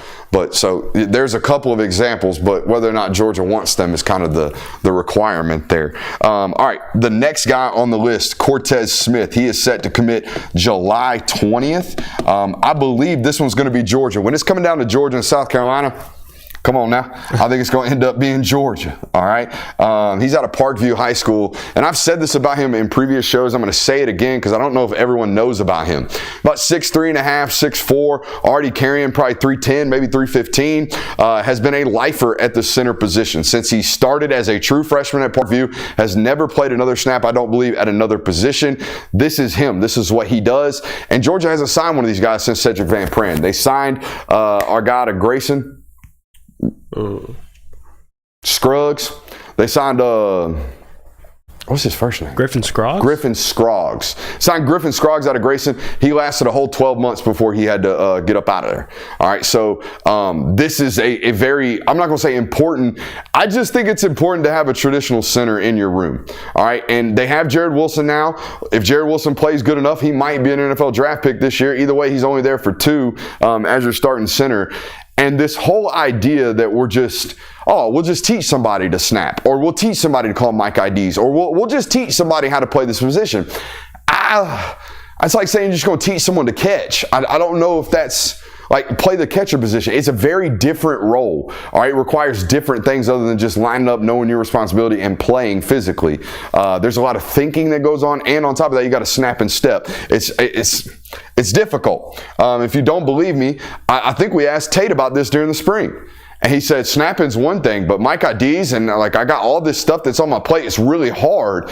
He said he had much more respect for what Cedric had done all those years. All right, so Cortez Smith, a very, very important prospect for Georgia. I think they ultimately end up landing him. Damola Adejahun. All right, I'm not even going to attempt to spell the last name. Actually, I am. Adejahun. Will you look that up? Adijahun. Adejahun. Is that what that is? That's what that's attempting to be. Kirby, get off my ass, son. But either way, what's the spelling on that? I believe it's Ajadehun. Ajadehun? Ajidahun. All right, so I had it. I just Adejahun instead of Ajidahun. Either way, Damola, Nigerian, 6'5", gained like 60 pounds over the last calendar year. 86-inch wingspan. Sign me up. Sign me up every time. I think he's about 300 pounds right now. He's going to play at 335. There's no way there's no way this dude's not going to be huge. I got like, what's buddy from Penn State's name last year? Fashanu? Oh, yeah. Oh, Fashanu, Nigerian as well, came to football late, was up in the DMV, played with Caleb Williams. Goes to Penn State after playing 4 years of high school football, and next thing you know, he's a first-round draft pick at the tackle position because he's a freak.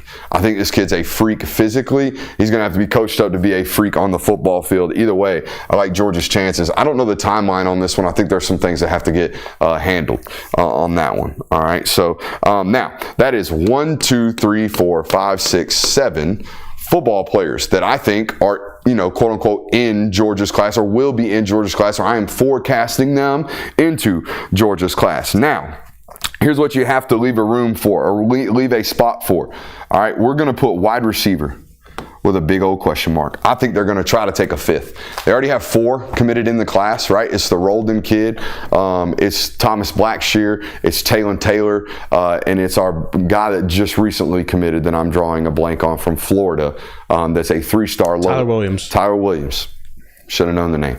Either way, it's those 4 right now. I think they're going to save a spot for a fifth. Now, what does that fifth look like? Is it flipping CJ Wiley from Florida State? I think Travis Smith is either going to Tennessee or Auburn this weekend. It's not going to be Georgia. That means if you're going to get him, you're going to have to work to flip him as well. Some other names to pay attention to. Derek Meadows out of Bishop Gorman commits this week. We watched his film Tuesday on this channel. I think Georgia's chances there are a little bit greater than most people realize. They would love him to be the 5th edition into this class. Maybe a late addition is possible here as well. Just think of like in-state names like Sam Turner. What happens if Sam Turner has like a 1,500-yard season this year at Southwest DeKalb? Probably going to warrant maybe a potential late offer, or like a late real offer. Hey, we like you. We want you to come here. That's a potential. I don't see that to be the case. I also still believe, based off what we learned last night or Tuesday night during the show, I still think they're in the market and their board's not finalized. I think there might be some new additions on there in terms of guys that they might pursue moving forward. Dylan Robinson, we watched the other night, might be one of those names. I'm not going to say that to pay attention to, but it's a prime example of a guy that maybe they weren't necessarily aware of, and they find out, oh my God, this guy's really, really good. We got an opportunity. He would be a great addition, especially for the 5th wide receiver in our class. Maybe we go after a football player like that. So that is something to pay attention to as well. A couple of questions here that I want to go around the room. Take one more good look at this right here. Elijah Griffin, Justice Terry, Christian Gass, Rashad Johnson, Juan Gaston, Cortez Smith, Damola Ajidahun. All right, so that would put you, if we're down to 18, right, with Jaden Pilati, that's 19, 20, 21, 22, 23, 24, 25, and a 26 spot for a potential wide receiver that I've been led to believe that they want to take, essentially. Because, guys, you're sitting here probably wondering, why would Georgia take 5 wide receivers? Why do they need to take that many guys? Well, you have to look at it this way. There's an opportunity that Dylan Bell goes to the NFL this year. There's certainly a guaranteed opportunity that guys like Dominic Lovett are off to the NFL. Guys like Ra Thomas might be off to the NFL. Colby Young will be NFL draft eligible this year. You're going to lose a lot of bodies in that room, so you're going to have to add some to it as well. Nick Brooks is a question from the chat right there. Nick Brooks, I don't feel confident in putting him a firm prediction in there. However, I coin flip that one. I would straight up coin flip that one right now based off everything I have been told. Questions. Let's get to them. Here are the questions I want answered about this class, and I want everyone around here in this studio right now to give us our opinion. Chat as well. All right. Question number 1. Who's the most important target left? I'm going to go with Justice Terry. I think that you can never have too many highly talented bodies in a defensive line room. The defensive line is arguably the most important unit in college football. And, I mean, everyone felt how disappointing it was when he decommitted initially. So to go back and be able to add him to your class, I think is extremely important. Justice Terry, and both him and Elijah Griffin are in this category because they are in your state. These are prospects that you typically land, and getting both of them would be massive for not only Georgia, but I mean the recruiting class as a whole. It puts you in a much better spot. I think I am going to go with that bottom wide receiver spot because it is a question mark, because there isn't a name written next to it. I think that is the most important piece of this recruiting class because you're still trying to figure out who exactly it is going to be, and you're still waiting and seeing. So I think getting that finalized and getting a read on who is going to be in this wide receiver class, like is it going to be CJ Wiley? Is it going to be another one of these names that we mentioned? Like tying a knot and a bow on top of that one, I think that's the biggest remaining piece on the board. This is going to sound crazy considering what they did in 2024. Bless you. I think Juan Gaston is the most important. Because of the precedence of not losing those type of kids in state. Also, the fact that they don't really have a true guaranteed that kid's going to play tackle in college commitment right now. They have Glover and they have Mason Short in the offensive line room. They're not getting David Sanders. I'm going to tell you that right now. They might get Nick Brooks, but they have to get Juan Gaston, in my opinion. He's a certified, guaranteed plug-and-play left tackle that's probably going to play on Sundays after being drafted within the top 45 picks. That's the way I feel about him. I haven't said that about a high school offensive lineman probably since Broderick Jones. I said that on Fox 5 on one of the very few hits I've ever done over there before I was blacklisted, I guess. I I said on air, I was like, if this kid does everything he's supposed to, he's going to be a top 32 pick. And there's no doubt in my mind. I think he went 18 overall. So, yeah, this is the same type of football player in Juan Gaston. The only thing I got about Juan is that there is kind of a touch and go with the effort, on not only on tape, but especially in person. And that kind of worried me until I saw him in that spring game we went and saw him together against Douglas County last spring when – to be honest with you, there's no way you're going to play soft or play soft's the wrong word. You're not going to not give effort when Jordan Carter's in front of you, the defensive lineman from Douglas County. He plays like his hair's on fire. He is the Tasmanian devil, essentially, as a defensive end.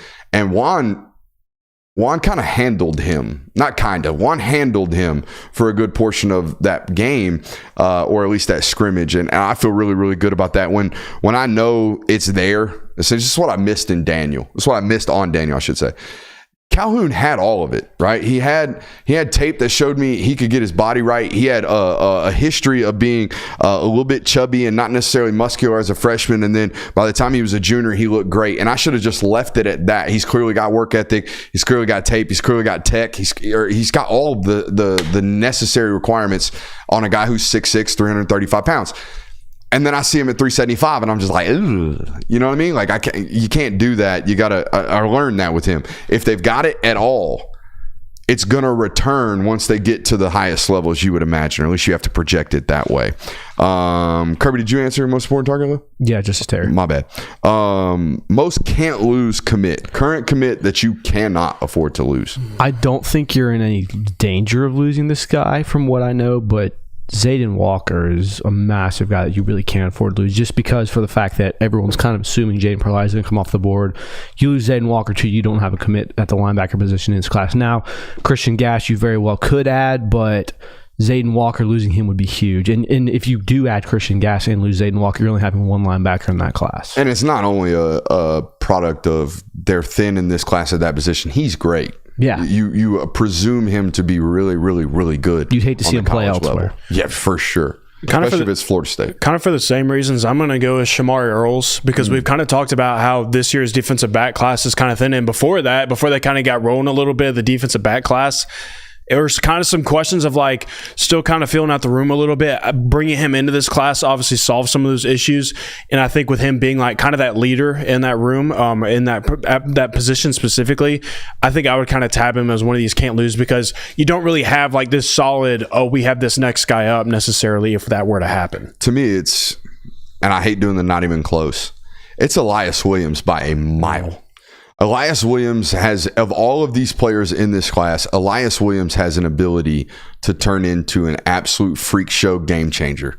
Okay, I kind of feel this way about Zayden, but I mean, how apart from Roquan and at times Nakobe, and maybe we see this in CJ, how often does a linebacker completely take over a game? However, a freak show as an offensive target like what Elias I think is going to be, man, it's going to be really, really hard to cover him and cover him consistently, because he's as tall and as long as Darnell.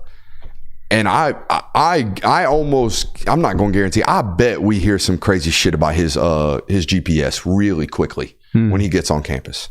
I think this guy's a burner. I think at 6'7", 235 pounds with an 87-inch wingspan, this kid is extremely athletic. The ceiling on any of these prospects is no higher than Elias Williams. I think he's a must keep, and you're going to, based off everything. And I've heard Miami and Florida State flirting around a little bit. The biggest fear is going to come, I would imagine, in December when that last chips all in offer comes from whether it be Miami or Florida State.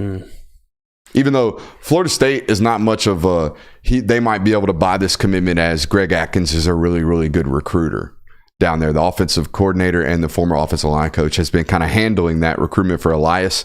I don't think Miami's a factor unless they just buy it out. It's probably true. All right. Who wins recruiter of the year at the end of this? Who's the guy? I mean, I think it's a two-person race right now between Hartley and Trey Scott. And if Trey Scott can land all the guys that you see on that board, I think he takes the cake. You land that defensive line class. Yeah. You get all three of Elijah Griffin, Justice Terry, and Isaiah Gibson. you win recruiter of the year. He might win the national recruiter of the year by doing that. Now, technically, Isaiah Gibson has been recruited by Uzo Duribe, the edge rushing coach or the outside linebackers coach. However, Isaiah Gibson is already 265 pounds. Isaiah Gibson looks at a bowl of cereal and he's going to be 270, okay, as a high school senior. I don't think there's any way in my mind Isaiah Gibson's not 300 pounds by the time he is done with college football. It's not going to be a bad 300. It's going to be a 6'5.5" 300, and it's going to look mean and lean. However, I think he's a defensive end. That's what I think he is. I think it's kind of what he plays in high school now. I think is what he's going to play in college when he ultimately grows into his body. However, I felt the same exact way about Quintavious Johnson, and then I watched him in the spring game and thought, that there is a freak. So he might be able to stick out there, but that's about as big as it gets. Like, you're at your threshold for the jack position at 6'5", 265. And I think Mikel's a more fluid mover than Isaiah, right? So those you could tell me those two humans are the same size. I would say Mikel's is a little bit more lean, and Mikel's a slightly better. He's a better athlete in my opinion. So there's that. Super sub. Who we got? Oh, right here. 910 Cooper. Any chance we add another running back, Usmani Kromah? That's a kid out of Lee County. I like Usmani a lot. I don't think you add another one. Brian Lewis is another name out of American Heritage that they expressed interest in. I just think they're at the point now where they're just like, frig it, we'll fill the role, we'll fill the void wherever we need to via the portal. Also, this is the deepest the running back room's been in 4 or 5 years? Since they won the Natty, yeah. That first Natty, absolutely. Yeah. When it was James, Zamir, and Kenny. That was a deep group. This will be as deep as that. As deepest class they've had since 2021. And it looks like it's going to get deeper. We still don't even know what Chauncey Bowens is. I think I have a good feeling about what Nate Frazier is, but they took 2 last class. They're probably comfortable taking 1. Technically 3. Dwight Phillips is a gadget back, though. He's not, right. He's going to do most of his stuff in motion, I would imagine. Looks you got another super sub, and it looks like you missed one from Josh as well. All right. Oh, yeah, the Josh one was big. Josh has ventured into the category, our boy Josh Armstrong has ventured into the category where I'm going to pretend to be his wife for a second and tell him to stop spending money on stupid content creators, because I think he hit us with 2 or 3 big ones in there tonight. So, thanks, man. Josh, put the credit card away so your wife doesn't kill you. Thank you. Thank you, though. Thank you for the super subs, for real. That's big time. I had to make Robert stop doing that for a while. I was like, hey, bud, come on. Easy. Let somebody else carry the weight out here. I appreciate all the super subs for sure out there. I'm with y'all on Trey Scott. I think Todd Hartley's got a good, as usual, right now, good argument he's leader. Right now, it's him with Elias and Ethan Barbour. Lovely. Any other thoughts, comments, concerns? No, I think that really ties what the class could look like, what it probably will look like at the end of this cycle. So, hell yeah. Good job, Brooks. Thanks, man. Home and home news. Man, UCLA ducking that smoke. Huh? Oh, yeah. Big time. But I was talking to someone about this. You traded Georgia for Utah. So, you're not going to play Georgia. You're not going to lose by 30, but you might still lose by 20 or 14. I feel like you kind of traded an L for an L, just a little bit of a worse L. Well, you traded an L for an absolute skull-dragging beatdown that you would get in your home stadium, where your home stadium would probably be taken over by Georgia fans. That's true. The opportunity to go to... they would show up like that, though? Whose? UCLA. No. But he's. I'm saying, dude, in general, it's gonna be filled red. And Bulldogs would fill the Rose Bowl up. Oh my God, they would. Big time. So it would just be a flat out embarrassment. Your home stadium, Georgia fans are filling up. Probably, I would say 70% of it. You lose by 30. Why would you sign up for that when it's not going to help you in conference at all? Well, your second year with a head coach, they had to fork over a good bit of money, I believe, to get out of it. Fine. Really? Yeah. I would be fine with that. To pay to not get embarrassed like that. I think Georgia was fine with it too, by the way, based off people that I've talked to. Maybe not the fan base, but the school was like, Well, I mean, there's the playoff system now has brought no incentive to have these Zero for Georgia. these out of conference games. Any team in general. Notre Dame's got to do it. Well, Notre Dame's the only team that does it. But other than that, like, why should we try to schedule? If we're an SEC school, why should we try to schedule a Big 12 school that's going to be a big marquee matchup in the regular season, or a Big 10 school?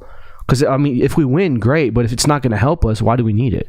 We just have to win our conference and we're in. There's no need for this strength of schedule as much anymore. Yeah, I wasn't covering the team in 2017, so that I didn't get to go to the Rose Bowl in January of 2018. I watched that from in-laws' house in New Jersey. It was the year I proposed to my wife in New York. It's fun. It's good times. Nice. I was standing outside in 18-degree weather. It was 13 degrees in New York. I was in Seaside, Florida. Well, Look at us. Just a damn come up, huh? Just a damn come up. Look at us, man. Now if we can just get 3 credentials. Nice. I'm gonna let the silence ride on that. Take the 2. But no, I mean, happy for the 2 if we can get them. We're happy for the 2. Yeah, but no, I feel like you're going to start seeing a lot of these out of conference games, or these pre-planned ones that were scheduled, back in 2017. You're going to see a lot of schools start backing out of them. Well, what's left for them? Like, there's a Florida State one in the future, isn't there, for Georgia? Or is that? I know some of them have already gotten canceled. There's an Ohio State one. That one already got put. That was in 2027. Yeah, they were quite a ways away. 4 and 27. Oh no, it was 27 and 31. Yeah. They shut those down. Yeah. So, I mean, they've already that was kind of like the sign of, these are not happening. Which sucks, because I feel like the regular season matchups like that were what make college football so special. And it's part of the casualty of the Big 12 or the 12-team college football playoff, where, hey, we're going to see these teams probably. There's a good chance we see Ohio State in the playoff. We don't need to show our hand in the regular season. Let's cancel that game. Which sucks, but this is what people wanted. So, you know what, man, Jonathan, you're a pretty coachable individual. If I tell you something, I don't have to correct you very often, but if I do, it's like immediately done. Your wife might have you. Your wife already changed her name on YouTube and did everything. She's back in the chat, giving a good old goo dogs, all the good stuff in there under Morgan Williams. I bet that looks good, don't it? Yeah. Yeah, it does. Yeah, dang right it does. Certainly makes me look better. Yeah. Ain't no doubt. Proves me by a long shot. I feel the same way about my wife, buddy. That's the point. All right, UCLA ducking the smoke. I'm good on it. Y'all good on it? Yep. Yes. All right, let's move on. All right, the mailman. He had a lot of good moments. Had a lot of good moments during his time at Georgia. But before we get into the moments, I want to talk about these quotes that man's been firing off lately. You had the best one I've heard in a recent time about his favorite Kirby Smart moment on a microphone, right? So apparently this is Stetson being asked during an interview about his, I'm stalling here while he pulls up the worst thing. Worst thing Kirby Smart ever said to him while he had a microphone in his hand. And it was I've heard some classic Kirby. This was funny. So the quote is, here it is. This is Stetson Bennett. I was a freshman and running some drill. It was like a pre-stretch or something. It was a walkthrough, said Bennett. I had to think. I tried to clap and mishit my hand, so it was the most feeble little clap. Kirby Smart just slowly turns around and says, "I'll cut your effing head off." That's it. That's the quote. That's it. All it took was one of those, and Kirby turned around and said, "I'll cut your effing head off right now." What? Sir, this is a Wendy's. What are we doing, bro? Bennett did say that that immediately made him start laughing. Yeah. Which, I mean, that's all you can do with that. I don't know. I don't think I'd be laughing. I'd be a little intimidated. I'd be laughing a little bit. I don't know. If I was a 5-star, I'd love it. If I was a walk-on, I would be on eggshells. Yeah. Constantly. Yeah. I'd be so nervous. But if I was which I never was, I'm still not. If I was King Captain Alpha and I just walked around my shit didn't stink all the time and didn't care about nothing what nobody said, I think I would love Kirby being that at practice. But like I said, if I were a measly walk-on that can't figure out how to clap and pre-stretch my freshman year, I probably would have wet down my leg right there. Mm-hmm. I mean, I feel like that story is also a very good representation of the relationship they had. Mm-hmm. What other quotes did he provide this week? His favorite moments against Tennessee. The favorite, he talked about his favorite moment, and I think it was also kind of like a pivotal moment in his career. He felt like, and he claimed that beating at the time ranked number 1 Tennessee at home was one of his favorite moments. He talked about the touchdown pass to Marcus Rosemi-Jacksaint in the back of the end zone, and then he also talked about his touchdown run because he said that's what allowed him to do his little celebration. Which Rojack touchdown? End of the second half, they go up 17 to middle 3. of the end zone. He high points it in the back of the end zone over 2 defenders Against Tennessee? Yeah. I know what we're talking about now. Yeah. But the quote that everybody's Carson talking had about, a very similar throw to Rojack this year, didn't he? Similar, yeah. yes, Yeah, very similar throw. But the one everybody's kind of talking about is him saying, I think everybody was mad, like the fans were mad. I knew the team was mad. It was the audacity of Tennessee Volunteers being ranked number 1, but it was so perfect. The audacity. Oh, yeah, I hated it. Oh, man, it was a perfect storm. I think they knew pregame, too. You could just see it. It is never good to be number 1 in facing us. Do you think he spit in a spitter in the middle of that interview like he did ours? I don't know. I would hope so. That's sick. I don't know if every show gives off that vibe. I was sitting there wondering what he was doing. Like, we're in the middle of an interview and Buddy grabs a spitter and is like, hold on. And just hawks one in the middle of our interview. I think that just showed just how comfortable he was. Yeah. Maybe that's it. All right. So these quotes and these favorite moments from Stetson made us want to put together our favorite moments of the mailman. Who wants to go first? Do we want to rattle off all 3 at a time or just go 1, 1, 1, 1? No, I think we go 3 to 1 on all of our lists. Who wants to go first? All right, so the first one I would do is his walk-off in the Natty. That was the kind of the accumulation of everything his career for them to be able to walk off. I think they were up 52 at the time. Oh, you're talking about when he gets replaced by Carson and he gets to stand another curtain call. The curtain call. Yeah, that was a big done moment. perfectly. Walking off was like, wow, that is like, he is the greatest Georgia quarterback of all time, and that's cemented. It was very cool to watch that. All right, number 2. My number. Oh, so you were going to go number 2? Yeah, we're going the 3 to UAB 1. game. Him coming UAB back game. and everyone going, why is this man starting? And starting off, I think it was like 5 for 6. 5 for 6, 225. With 4 touchdowns. It was insane. The middle finger he had, of just kind of the FU, I'm still here, was perfect. And then the number 1, the 2020 Auburn game as a whole. That was the first time I remember buying into Stetson Bennett. When he hit that spin around to throw to Kyrus Jackson on the corner route. Just the entire game as a whole, I was like, wait a minute, there might be something to this guy. And then him putting a fat lip in it. Oh, stole mine. Well, how'd you feel about Stetson about 6 weeks later against Florida? I'll say now, I didn't think the Florida game was. I think he played him. I faded him in Kentucky. Kentucky was the bad one. Kentucky was the bad game. 14-6 tipped passes. He was playing good in Florida until he got hurt, and then he fumbled the ball and then threw a pick, and it was kind of like, all right, we got to go somewhere else. They put in Dwan Mathis, and you know what happens from there. I don't put the Florida loss on. Also, by the way, Florida had 28 points in the first half. Yeah, it was a defensive. Don't put that on Bennett. Yeah, for all sure. Right. Hey, Christian Kirby, give him 3. Ooh, haven't done that in a while. All right, number 3 for me. Him having the balls to return after winning the first natty, to me, huevos. Yes. And you could say like, oh, well, he didn't have any other options. I mean, still, like, everybody was telling him, do not come back. Like, why would you ruin that? You already won the national title. Don't take your history. And then also the backstory of him going into Kirby Smart's office saying, like, that's not me to walk away from this. Like, why would I ever walk away from potentially going back to back? Like, I think we can do it. I think that as a whole is a great story. And obviously it led to even more greater Georgia history. So that's number 3 for me. Number 2, the fact that he almost never even got to Georgia because he wasn't going to commit there. It was National Signing Day of his class. He was going to commit to Louisiana Lafayette with Billy Napier. And he just woke up National Signing Day. He said actually kind of late.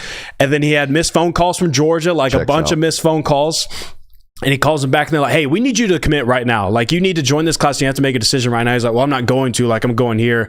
Eventually, they swayed him in and he commits to Georgia. So almost never even came. Like, the Stetson Bennett story just didn't happen. But again, like in Stetson Bennett style, last minute, got the job done, came to Georgia. And then my top one happened during the 2020 Auburn game. But him throwing a lip hammer in after beating Auburn, like that's like the first most iconic Stetson Bennett moment everybody talked about. Like, there was, you want to talk about aura, that like that is it right there. Stetson Bennett, that picture of him with a dip in his lip, that's just perfect to me. All right, I got a couple OLIs here. Oh, by the way, Jay Will, give him 3. All right, I got a couple here. OLI number 1. Now, this is just a me thing. I'm a football nerd. I love coaching. I love when I can see players adjust to coaching. Y'all remember that? I think it was that Tennessee game, or maybe it was a mid-major game. earlier in the year, maybe even UAB. He rushes to the right end zone in the west end zone, or the right pylon in the west end zone over there by the opening. All right. And he sticks his left hand out with the ball, one-handed. It hits the pylon, and it's called a touchdown, and then he fumbles, and it's reviewed. They call it a touchdown because he had possession as he hit the pylon, and then he falls to the ground, the ball pops out. I remember Kirby Smart chewing his ever-loving ass coming off the field. I'm talking about in his face, giving him the finger, couple F words. Protect the goddamn football was the message, right? We do not put the ball at risk at the end zone, because we know what happens. You fumble it out the back. It's not only their ball, it's their ball at the 20. The possession's ruined. It's the worst turnover in football to do that right there. And the reason I remember it is because during the Tennessee game, he had a very similar scramble. He makes a guy miss over on the 5-yard line, and then he reaches for the end zone, this time with two hands, and he completes the play. It's a touchdown. And I remember Kirby, coming off the field, giving him a head tap, because he remembered what Stetson remembered in the moment of the play. I coached your ass up on this one 3 or 4 weeks ago, and you remember it. Another OLI, nobody mentioned the AD touchdown in the first game against Alabama. Huge moment for Georgia football. Also a dot. Like, everybody talks about AD and the great catch and all that. That ball could not have been in a more perfect spot. Also, the confidence to throw it off. It's a half drop off the back foot, ball in the air immediately, touchdown, basically game over. Keeley caps it off with the pick six. Number 3, the Ohio State game in totality was the definition of Stetson Bennett, where he throws that pick to Steel Chambers on the wheel route. Right. I was talking about the fumble. The one that ended up being a fumble. Huh? He's talking about the Ohio State game. I'm talking about Ohio State. Oh, that is the Alabama. I'm getting confused. Yeah. So the Ohio State completely. Peach Bowl game, to me, was the epitome of Stetson, because the fumble was just a weird play in the Alabama national title game, right? Yeah. For him to come back on that was a huge moment in his career. But the Ohio State game, to me, was the epitome of Stetson. He makes just a goofy ass interception on that wheel route to Kenny, where it looks like Kenny thinks he's going to get a back shoulder. Kenny keeps running. Still Chambers catches one right off his face mask. It's like the easiest interception the guy's ever had. They're down 2 scores in that football game, and they only get back into it, especially that last drive, dude. I think it was Kearis Jackson. He throws a seam shot to Kearis Jackson up over the linebacker underneath the safety. That might be the best ball that some bitch ever threw in his career. I mean, it was insane in the middle of the have to have it drive. He exactly did that one. That one comes in number 3 on my mailman moments. Number 2 for me is easily the Dogs is Hell sweatshirt. The whole parade. The whole parade was just, a middle finger to everybody who ever told him to get out of here. That's what it was. And I got really perturbed with the reaction to him, especially from some of my fellow media members. They were like giving him shit for maybe being intoxicated, and also giving him shit for giving people shit in his post game or in his speech during that pep rally, or whatever you want to call that, the celebration, the parade.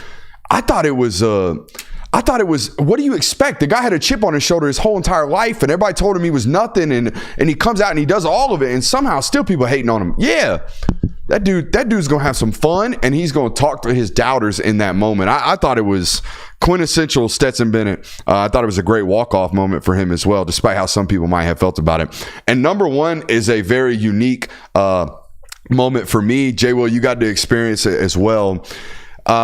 His last press conference. I actually got to walk with him to the press conference, and I've had several of these moments with Georgia football players, but this one was my first and only with Stetson until he came on and did the interview with us, where I was like, he comes out of the locker room, he sees me, he daps me up, we give a little bro hug, all that good stuff. I tell him congratulations, and he tells me, how about them effing Dogs? And as we're walking to the press conference, Matthew Stafford bumps into him, tells him congratulations, and then we continue to walk down the hallway for his last moment as a Georgia Bulldog. And I thought that was really, really special for us to have as well with him. But it gets so much better, and I don't think I've ever told this story on air. I'm going to tell it right now. Stetson's the last one to the press conference. I think Bull's there, and Kirby's there, and Stetson's supposed to be there. Bull and Kirby are sitting on the press conference table already, waiting on Stetson. Where is he at? Well, he's still in the locker room finishing his cigar. Don't worry about that. He's going to be a little bit late. So we're walking, and Jonathan and I are trying to get to the press conference out there at SoFi Stadium. Yep. We didn't know where to go. We were just kind of following the crowd. So we follow Stetson. And as we're walking down this little corridor, we don't realize it's the players and coaches corridor. We're not supposed to be there until we hear this voice. And this voice it's Kirby. And he is fresh off a 65-7, 65-3? Yep, 65-7. 65-7 national title winning performance. They just beat the ever-loving piss out of TCU. He's won his second national title. He is on the top of the mountain of college football. And he looks at Stetson Bennett in the face after winning a second national title. And he says something along the lines of, do you think your time is more important than every effing person in our building? Where in the hell have you been? He's chewing his ass out right there before he goes on to the press conference. And Stetson turns around and looks around and is like, what the fuck's this guy mad about? And to me, it was quintessential their relationship, right? Yeah. Where we have this freelancer. That's what he is. Stetson is a freelance human. He's an enigma. He just goes where he's supposed to go, right? He just moves and floats where he's supposed to be in life. Kirby is the opposite. Kirby is to the second, to the detail, to the fine point print of everything. And I thought it was quintessential them. And I was so glad. Honestly, it might be one of my favorite moments in my career just because it was very special. To know who that guy was. And that photo that I took of him is the last photo of him in a Georgia uniform. It's right there on the board. It is, isn't it? It's right up here. That's him. And this is the photo. We can just do this one. No, I got it. Okay. Kirby's got it. Again, how many YouTube shows in their mom's basements can do stuff like this? None. Bang. All right. That photo is literally the walk-off photo of him right there. And it's a good dude, man. It's a really, really good dude. And I enjoyed covering him for the time that I did. It's always fun when you get to be a part of those, like, peel the curtain back moments to where, you have this kind of understanding as to what these players and coaches are like personally, and then to actually see them interact in real time is always very cool. I remember taking pictures on the sidelines a couple of years or 2 years ago and just watching Kirby and Stetson talk and, Kirby yell at him and things like that. It was always fun to watch because you don't see that on TV. You hear about it and you kind of hear stories about it, but you don't necessarily see it in person. To see it in person, things like that is very interesting. Mm-hmm. I had a question in the chat earlier about the buffalo spirit animal. Don't think we had to break that one down anymore. No. Maybe another day. When it gets asked again.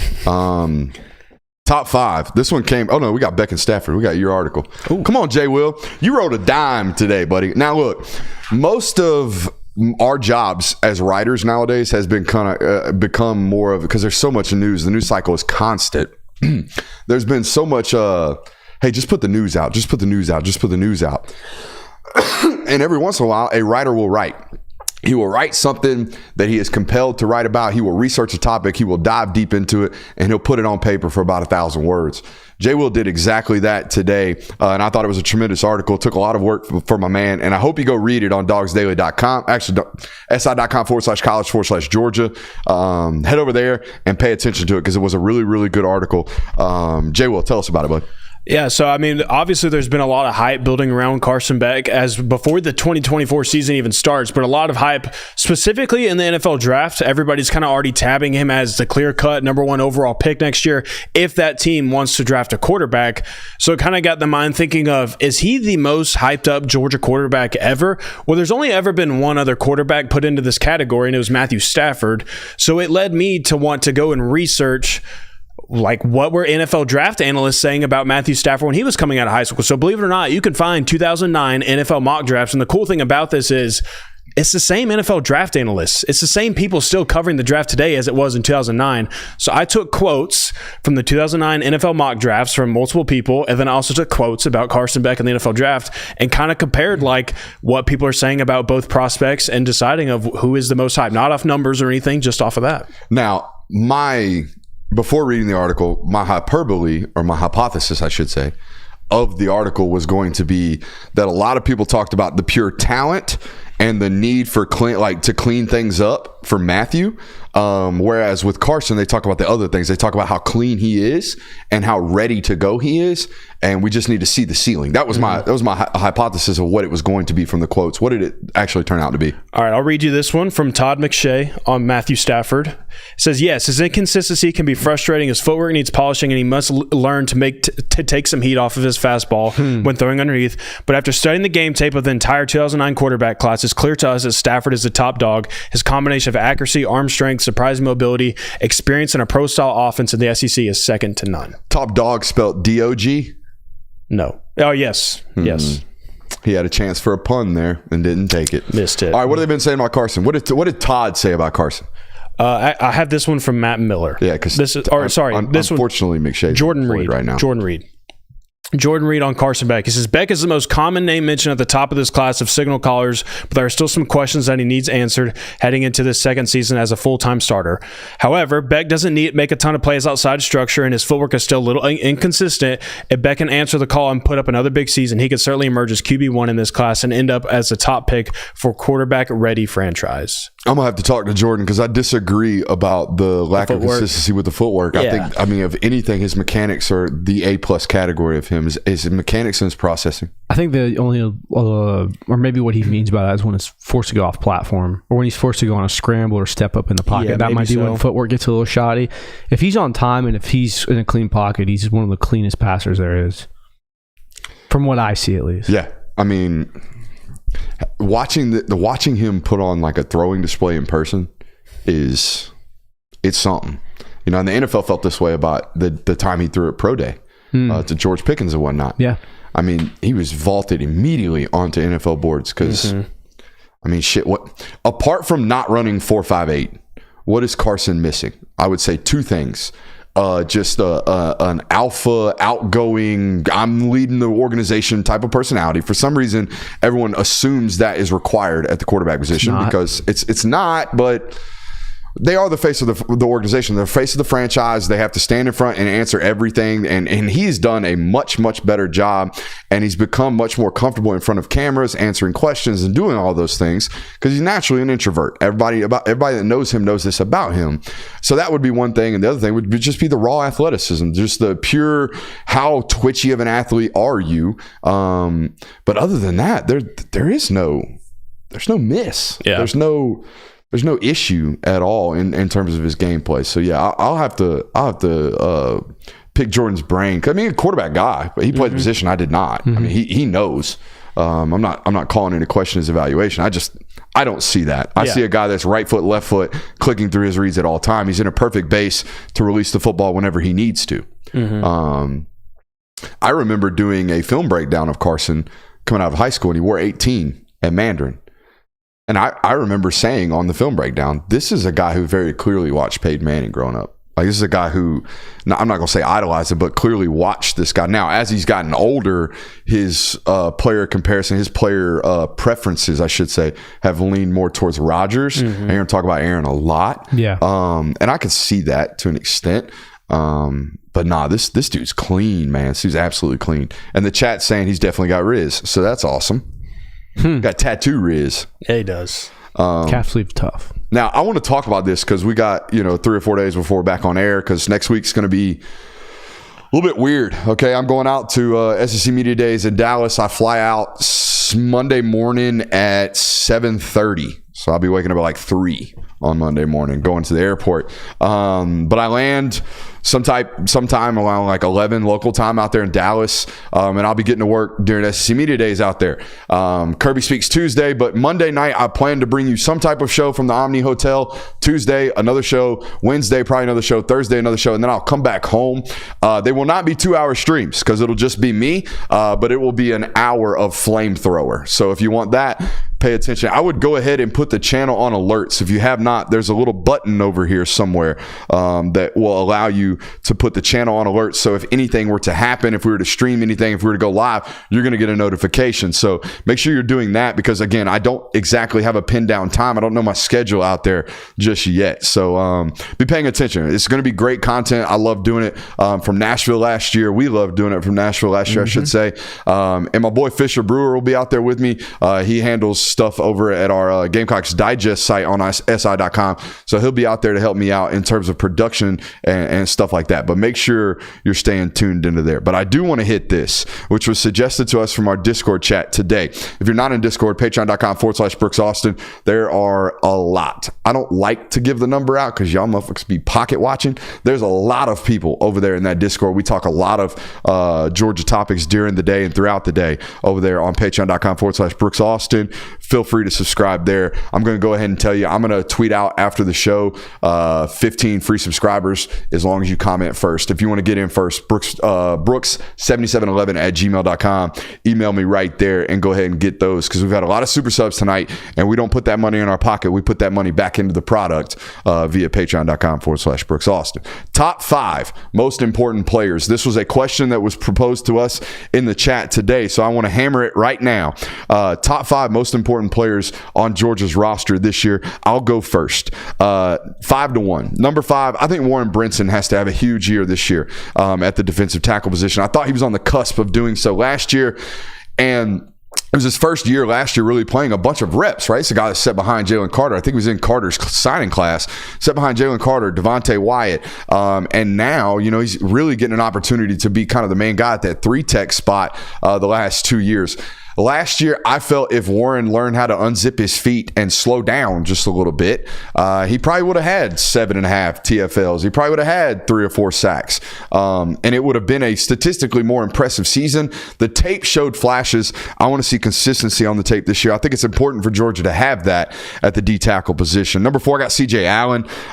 Just the talent that he possesses and the position that he plays at that Mike spot is super valuable and super important. I got Trevor Etienne at number 3. I think he's got a chance to be a really, really good running back this year at Georgia for a variety of reasons, right? He's super electric, super hard to tackle. But I think the number one thing that Georgia has missed since Kenny was 100% healthy, which was really never, if you really remember his career at Georgia, and even unfortunately to an extent in his NFL career, he never was really 100% healthy. But when he was, did a great job of making the first free defender miss. Dejon Edwards was really good at this, but Dejon lacked the explosivity to kind of take it 70. This guy doesn't. This guy can make a guy miss and then take it 40, 50 yards for a tud. So I'm really excited to see what he can do to this run game. I think it's valuable for Georgia to increase their explosivity in their drive rate statistics. They have been great at moving the football, but, scoring on 12-play drives is awesome. Scoring on 4-play drives is way better. You know what I'm saying? We have a less opportunity to make mistakes when we do that. So I got Trevor Etienne at number 3. 2 and 1 are very, very easy. It's Michael Williams and Carson Beck. I think those two guys have to play first-round caliber this year for Georgia to kind of smooth sail their way to a national title. If Michael plays like a top 10 pick, that defense is going to be really, really hard to score on. I go next. My 5th one is Colby Young / Ra Thomas. The dominant X receiver. I think that we've talked about this ad nauseum this offseason because it is so important. And it's just been something that Georgia has lacked over the past couple of years. But these two feel like the two that can do it. They have the ceiling to do it. They have the capabilities to do it. If just one of them can get everything to click this year and they can kind of build this connection with Carson Beck, I think you could do some special things to the X receiver position. Number 4, I have whoever is at star. We still don't really know who's going to be whoever's going to play there. I think it's going to be Jonell to start the season. We'll see what it ends up. So yeah, whether it's Jonell Aguero, whether it's even maybe Ja'Cory Thomas, or maybe it's Dalen Everett, those types of things, like whoever is going to play star, we have seen how impactful those players can be at those positions. Tyke Smith, Javon Bullard, those guys have been huge impact players on the defense over the last few years. So whoever's at star, that's one of the most important players. Carson Beck comes in at number 3 for me. Obviously, quarterback, super pivotal year for him as well to lock in that potential number 1 overall pick year, have a Heisman caliber season. Getting this massive season for Carson Beck, showing these improvements, showing that you took steps forward, it could be massive for Georgia. And then I'll kind of list these as 1A, 1B. I have Michael Williams and Malachi Starks. Malachi Starks is the guy in that secondary. You lost Javon Bullard, the guy next to you in the safety room. You lost Tyke as well. So you lost some key factors there. Malachi, it's your last year with him. Make the most of it. Capitalize off of it. Special player. He's going to be a big factor. And then Michael Williams. I mean, this is the year, man. This feels like this is the year that we have been waiting for, and everything has been building up for him. Just explode onto the scene, and it'll be a difference maker for Georgia if he does. I feel like some Georgia fans, particularly, I feel like some Georgia fans might have been disappointed is the wrong word, but they might not think Mike Hill has played up to the 5-star standard that he was. Mm-hmm. They're wrong. You just have to watch. You have to watch first and second down. You have to watch just how disruptive this guy is in the run game. And it's not always because he's making TFLs. It's because he blew up the left tackle, and now the linebacker behind him has made a tackle at +1 instead of +6. Or he absolutely destroyed the pulling guard, and now all of a sudden that ball's bouncing in when it's supposed to be bouncing out, or hitting B gap. It's now hitting A gap or bouncing backside, and now all of a sudden everybody's rallying to the football and making tackles. Or, hey, Michael just pushed the shit out of the pocket and just ravaged the left tackle, and all of a sudden that ball got tipped in the line of scrimmage. Or, a variety of these different reasons have shown up on tape, and guess what? The NFL community has seen it. They have ranked him as thus this spring. What do you got? Mine are basically a copy of the same. Can I try something? Hey, J. Will, give him 5. Dang, we can count. Not bad. Never practiced it before. Never. First run, first go. Mine are pretty much the same as the two of y'all's. I have whoever plays star at number 5. I mean, that's a very important position. If someone there isn't up to the standard, you can get attacked vertically pretty easily. I have Nazir Stackhouse and Warren Brinson tied for number 4. I think having the absence of a Jalen Carter, a Jordan Davis, a Devontae Wyatt was felt last year. The defensive line was still solid, but you need one of those guys to really be a game wrecker on the defensive line interior this year. Malachi Starks at number 3. He's the most important DB in Georgia's backfield. Makes sense. Michael Williams, for the reasons we talked about, he's going to be a really big deal in getting pass rush, and also, like you said, making a difference in the run game. And then number 1 is obvious. Carson Beck. It all runs to the quarterback, the success of the offense. If he goes down, I mean, you're in a lot of trouble this year. You can probably not kiss national championship aspirations goodbye, but they take a big hit. So Carson Beck is the most important player. Love that. Hey, Kirby, give him 5. Chat says, how are we feeling about Arian Smith? Forgetful. I'm always forgetful about Arian. Mm-hmm. That's how I feel. And that's a me issue. That's not a him issue, I would imagine. Yeah. That's a me thing. Like even on the list of guys, when I rattled off all the guys that have to leave next year, he's one of them. So like I always forget him, and that's on me. That's not on him. He has done everything this offseason to be labeled a leader in that wide receiver room. Everything Kirby has said about him has been that he is taking up the role that we need him to do alongside Ra and Dom in terms of take over this room, make sure we're doing the right things. Arian is that guy. So I would imagine he has a much closer season to his 2 years ago than he did last year. Last year, there was very, very touch and go with both obviously catching the football, and when you're not having the ball in your hands at Georgia, it's almost even more critical to do the right thing than it is when you do have the ball come towards you. It's how they decide who plays, right? If you're not blocking like you're supposed to, if you're not catching the football, that's tough. It's tough, even though how fast you are. So that is it for tonight's show. We will be back Monday. I will be back Monday. So yeah, love you. Appreciate you. Hit that thumbs up button on your way out. Bye.